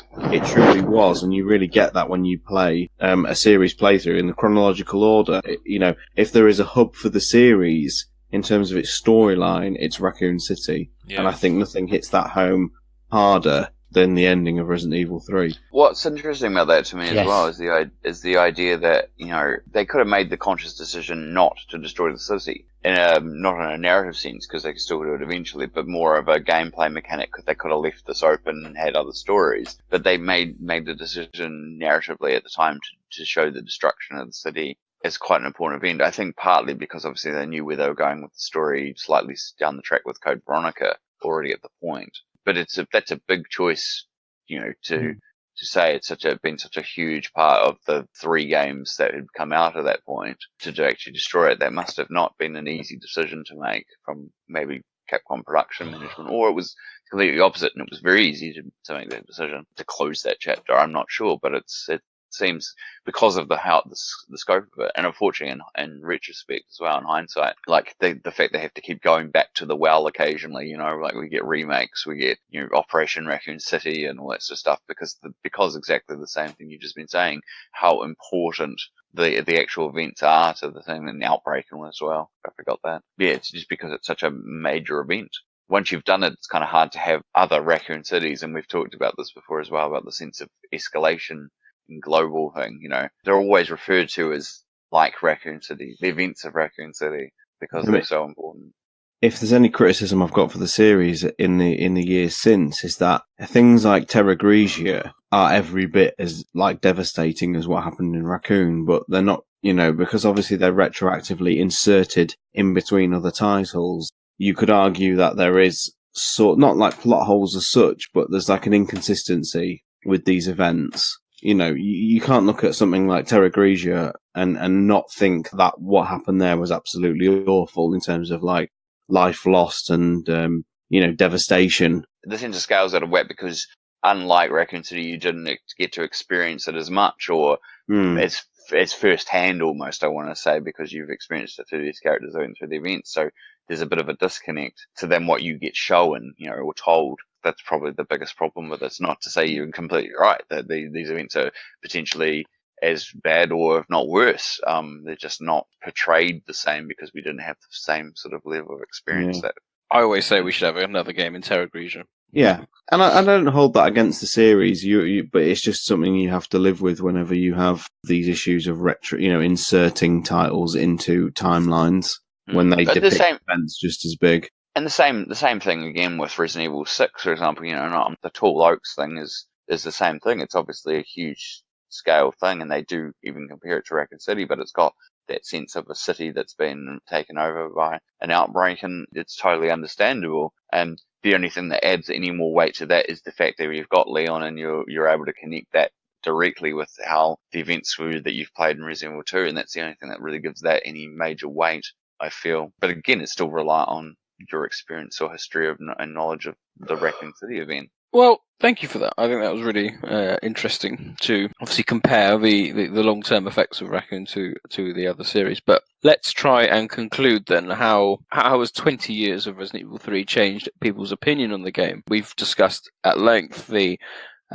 number of obscurities, hidden messages, FMVs, sequences that none of us knew about. But this game is 20 years old. And yet we're still making discoveries. Where does this playthrough for this podcast sit in terms of your overall feelings towards this game, Batman? Well, I enjoyed it. I mean, I looked at it with fresh eyes, really, because as I said earlier, I didn't really... Well, I didn't not enjoy the Resident Evil 2 one, but it was spoilt somewhat because of the graphical problems. So this HD thing really helped me look at the game with fresh eyes, and I enjoyed it as much as I used to when it first came out. And I think I did say this on the previous podcast. This isn't my favourite Resident Evil game, but it's probably the Resident Evil game I've played the most because it's so easy to pick up and play. It's fun to play, it's got good atmosphere, it's got everything you'd want out of a classic Resident Evil game. I've always looked upon this game very fondly, and I've enjoyed it just as much playing through it now as I did do 20 years ago, really. Classic. From a personal point of view, it's been an absolute pleasure replaying this game. As I said about the kind of park sequence, the audio has significantly improved my experience of playing it, having played it on a rubbishy TV. It's now enhanced it enormously, and I have thoroughly enjoyed this replay and discovered so much more thanks to what everyone was discussing in this podcast. I think it's been a really worthwhile experience. What about you, Rob? Yeah, it's been a long time since I replayed it, and I think the easiest thing to say is I actually just had fun. I forgot that it's actually an enjoyable gameplay experience. Like, I've always enjoyed the series, but I remember when it came out, I had this massive, I was just starting properly my actual website, this massive obligation to actually, covering it. I remember getting a copy of the Japanese version of the game, and I enjoyed it, but it was one of those things that was slightly tinged at the time, I think, by the fact that it was like everyone was rushing to talk about it and all that sort of stuff, and I enjoyed it and I had this experience of it, but I never really put it in any real perspective. And to go back through now after 20 years and actually just remember like what I did the first time, what I've enjoyed, what I've forgotten, what the core simple thing is I just ended up having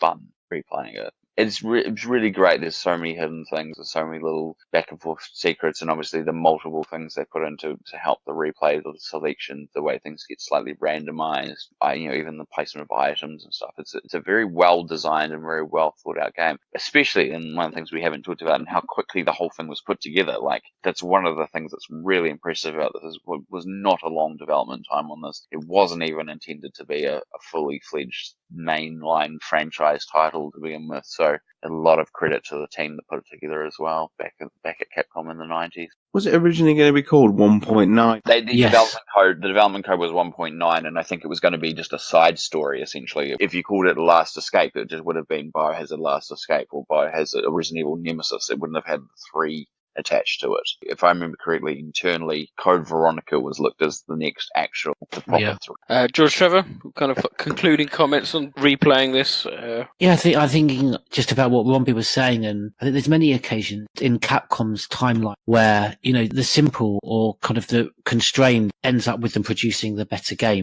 And Resident Evil 2 had the bigger impact, obviously, because of everything that it was doing for the first time. But in every conceivable way, gameplay, mechanics, the textures, the narrative, the files, Resident Evil 3 for me is just the superior in all those factors. And it's very enjoyable. And one thing for me taking away from this playthrough is just how many new and additional things that we're discovering 20 years on. And that's just incredible testament to the depth of the design of this game. And I've played it so many times and still new things that we're discovering. Cool. Final thoughts from Stars Tyrant? Well, I mean, I'll echo what John said, and I think everybody saw it on the stream, that the work that's been done to the HD project is unprecedented, and if anything, the game looks better than it did back in the day. I've always been someone who holds up 2 in opposition to GT, 2 as being the better game, and I think the initial sort of hour or so of 3 is definitely treading down a path we've already walked down, but certainly by the time you get to the clock tower, I think it skyrockets in its own direction and is all the better for it. I really, really think, and I've played the HD version a few times now, the game is exquisite as it always has been. It's the best playing of all the camera angle Resident Evils by a mile, even including Outbreak and things like that. The controls and the gameplay are so tight. It's such a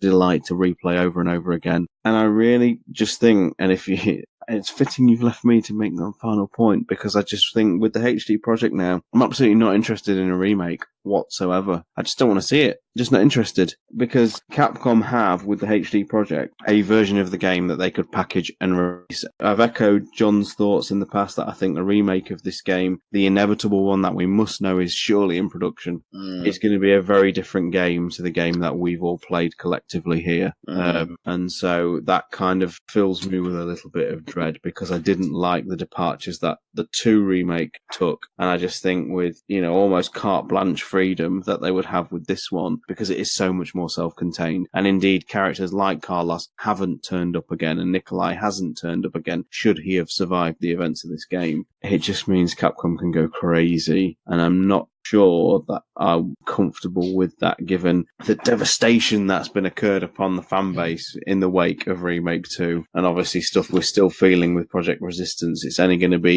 even more so with Remake 3. And when you've already got the definitive version of the game, which is the HD project, you know, I have to echo something I said like 3 years ago. Be careful what you wish for, people, because Resident Evil 3 is a really special title. It's really, really good. Thank you, Sean. I can totally understand that too when you look at the perspective of the way the city is portrayed. The little bit we get to see at the start of Resident Evil 2 as opposed to the city that exists in this game, and how different that alone is going to be, let alone all the characterizations and everything that Sean is completely right about. Like, just the character that is Raccoon City is already very different in Resident Evil 2 Remake. I can understand that. Well, thank you, gentlemen. That finishes our Resident Evil 3 retrospective playthrough. Significantly longer than perhaps anticipated, and much longer than our Resident Evil 2 one, oddly. But then, because there's so many different choices, as we discussed, so many different options and variabilities that occur in this game, it's actually turned into a far more meatier discussion than perhaps envisaged. But just because it's a long podcast doesn't mean we haven't got time for Neptune's Biohazard Quiz. The quiz. A test of knowledge, especially as a competition between individuals or teams as a form of entertainment. Usually hosted by a quizmaster. Can I just ask, have you had all of these questions independently verified? He doesn't even know the general knowledge stuff.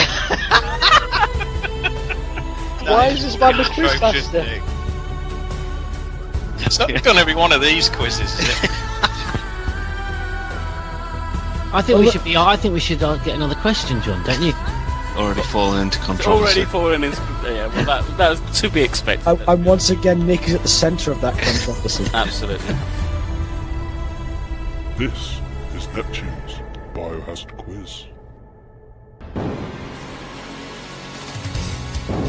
Batman.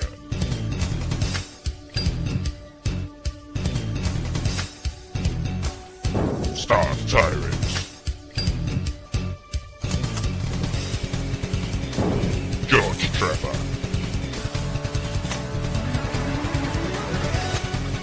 Robbie the Beggar. Mr. Spencer.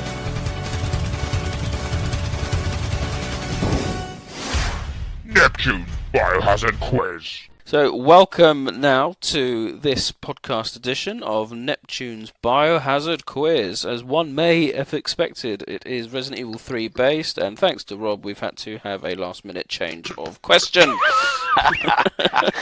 Yeah.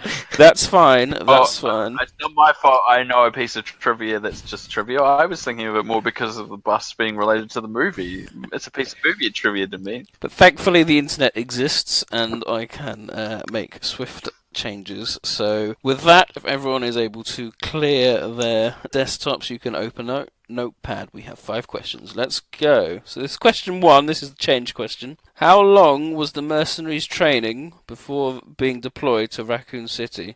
How long was their training prior? There's Mercenary's diary. It says he was training for X period of time before being deployed. Question number 2. This is a bit easier because last podcast quiz was considered to be a bit tricky, so I made it a bit easier. Where do you find the clues to complete the music box puzzle in the clock tower? That's a good question. Question number 3. Which Michael Jackson album is immortalised in graffiti in Raccoon City? Oh, so I almost killed 2 questions. Very good, very good. Question number 4. What numbered capsule is closest to the super tyrant seen in the Dead Factory? One angle that shows the number. And finally, question number 5. On what day is Raccoon City wiped off... No, only kidding. It's October 1st. That's a podcast. Okay, so the actual question is this. 2 possible answers. What is the name of the pet shop seen next to the garage? So there are the 5 questions. Join us after this when we'll run through those answers. The most intense.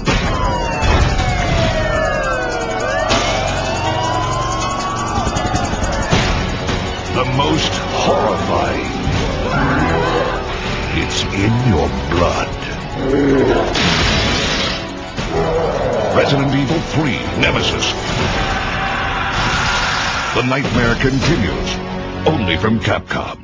So welcome back to Neptune's Biohazard Quiz. Let's see how everyone has got on. So question number 1 was, how long was the mercenaries training before being deployed to Raccoon City? George Trevor, we'll start with you. I don't know, it's a guess. We trained 3 months. 3 months? Yeah, I'm guessing. I've got no idea.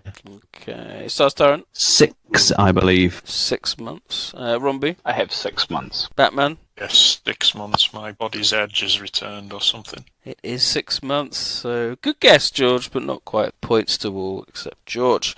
Question number 2. Where do you find the clues to complete the music box puzzle in the clock tower? Stars Tyrant? It's a good question. We've got to find the little music boxes around the clock tower. I've got a feeling there is something like 3 in the main hall. There's 1 in the library, 1 in the clock tower, and I think 1 in the... I have no idea. I've completely botched this. I have no idea. Nick. Oh, I don't know. It's pretty good. Romby? I have no idea. I've always just done it by pissing around with the sounds.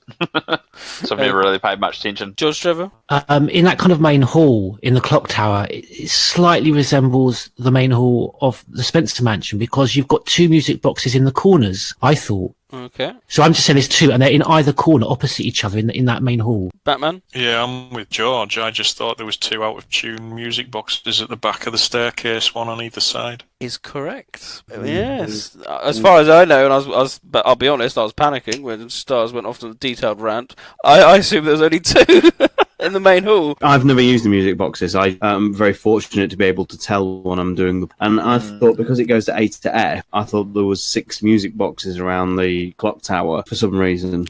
Just the 2 as far as I know, so points to Batman and George. I was going to say this is at the same because I was like, I never knew that there was. I knew that those out-of-tune music boxes, but I've just assumed that they were just supposed to be red herrings. So I just went, oh, yep, cool, whatever.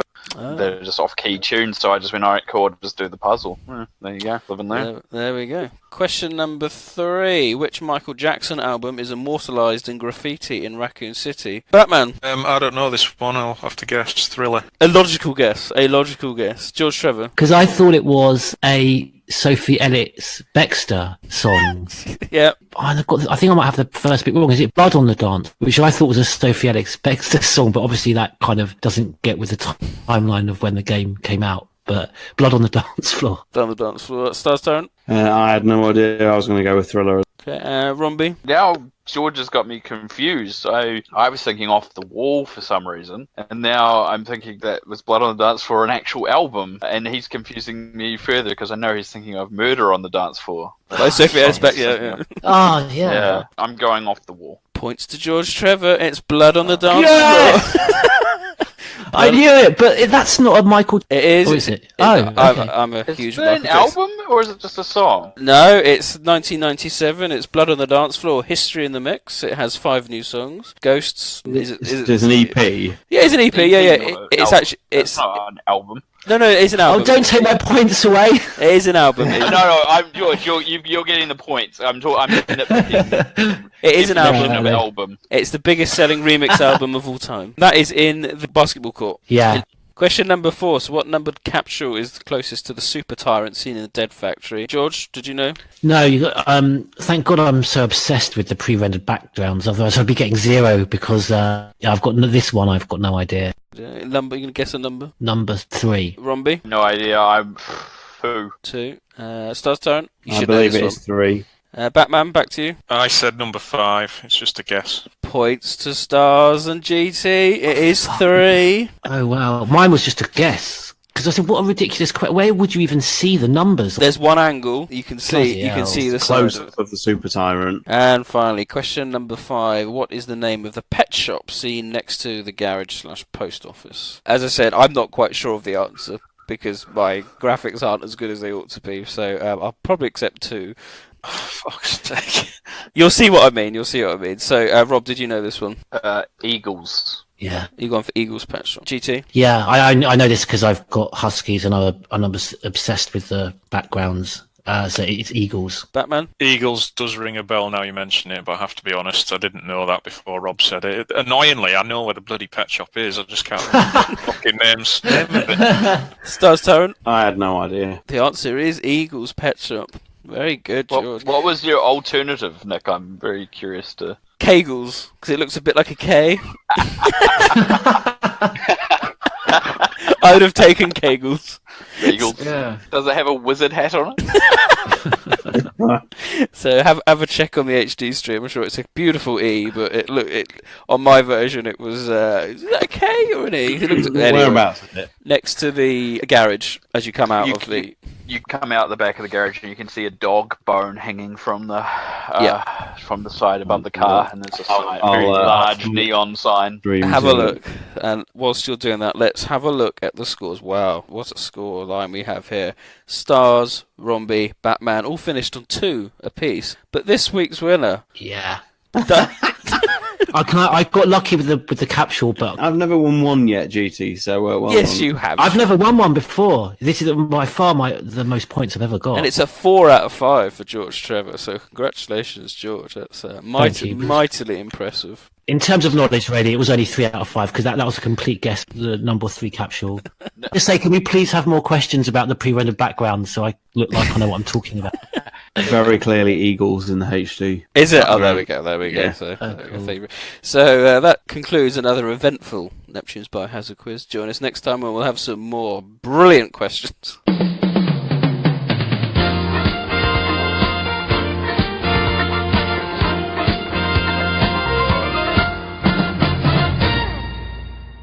Wow, folks, what a marathon podcast that was. Yeah. Over one very lengthy podcast. We have dissected everything there is to do with Resident Evil 3. I hope you've had fun listening to it. I mean, I've certainly learned loads of new stuff that I didn't even know. And obviously, what everyone's personal encounters were, and lots of tidbits and lore tidbits filtered throughout. So, what a wonderful way to celebrate 20 years of Resident Evil 3. Next up, folks, Code Veronica. Woo! That's 20 years old in January. So we're all looking forward to that, aren't we, Batman? Not available. All joking aside, I think that we really do need to just get John to find something in that. Well, this could be our mission. This is our mission. Yeah, because again, I don't understand all the stuff that I love. I hear John talking about that he loves in in the other games. You don't like the backtracking, do you? And you think it looks dull. It's just the blandness of it, and I don't think the story's anywhere near as good as what other people make out, and I hate that intro sequence. It's terrible. Well, we'll be doing our retrospective. I've got so much. I'm sure Sean as well has. I've got so much to promise that, but I've got to keep quiet for the podcast. Get your spoiler. I still love it. It's there as one of my favourites. So there we go. Get replaying now. It's going to turn into Umbrella Corps all over you. That's what makes this series fascinating, because GT and I are aligned in when it comes to Code Veronica, but when we talk Resident Evil 5, the allegiance just completely switch, and I'm now stood alongside John, and I know you pretty much detest 5 for many reasons, GT, so it's funny how it all works out, how we all like different things. That won't be till the new year, possibly a new season of the Project Umbrella podcast, but next up we'll hopefully be doing a little Christmas special, which ought to be fun, so keep your eyes open for that. But again, I'd like to thank everyone for listening and your ongoing and continued support for the podcast. If you haven't done so already, you can join our Discord. You can follow us on Facebook and Twitter, and come and join the chat. All good stuff. So on that note, it is goodbye from me, Neptune. Goodbye from me, Batman. Goodbye from me, Stars Tyrant. It's goodbye from me, Rombi. And it's goodbye from me, George Trevor. And now we have a rather unfortunate turn of events. It seems that the President and the Federal Council have passed judgment over the civilians of Raccoon City. The President and Federal Council have ruled that the Bacillus Terminate operation is the best course of action for this extreme situation, and have since executed. Based on that fact, Raccoon City has been literally wiped off the map. Current reports have the death toll surpassing the 100,000 mark. Our hearts go out to those poor civilians of Raccoon City.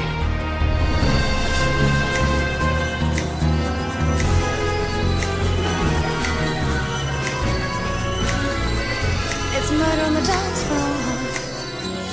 You better not kill the groove, DJ. Gonna burn this goddamn house right down.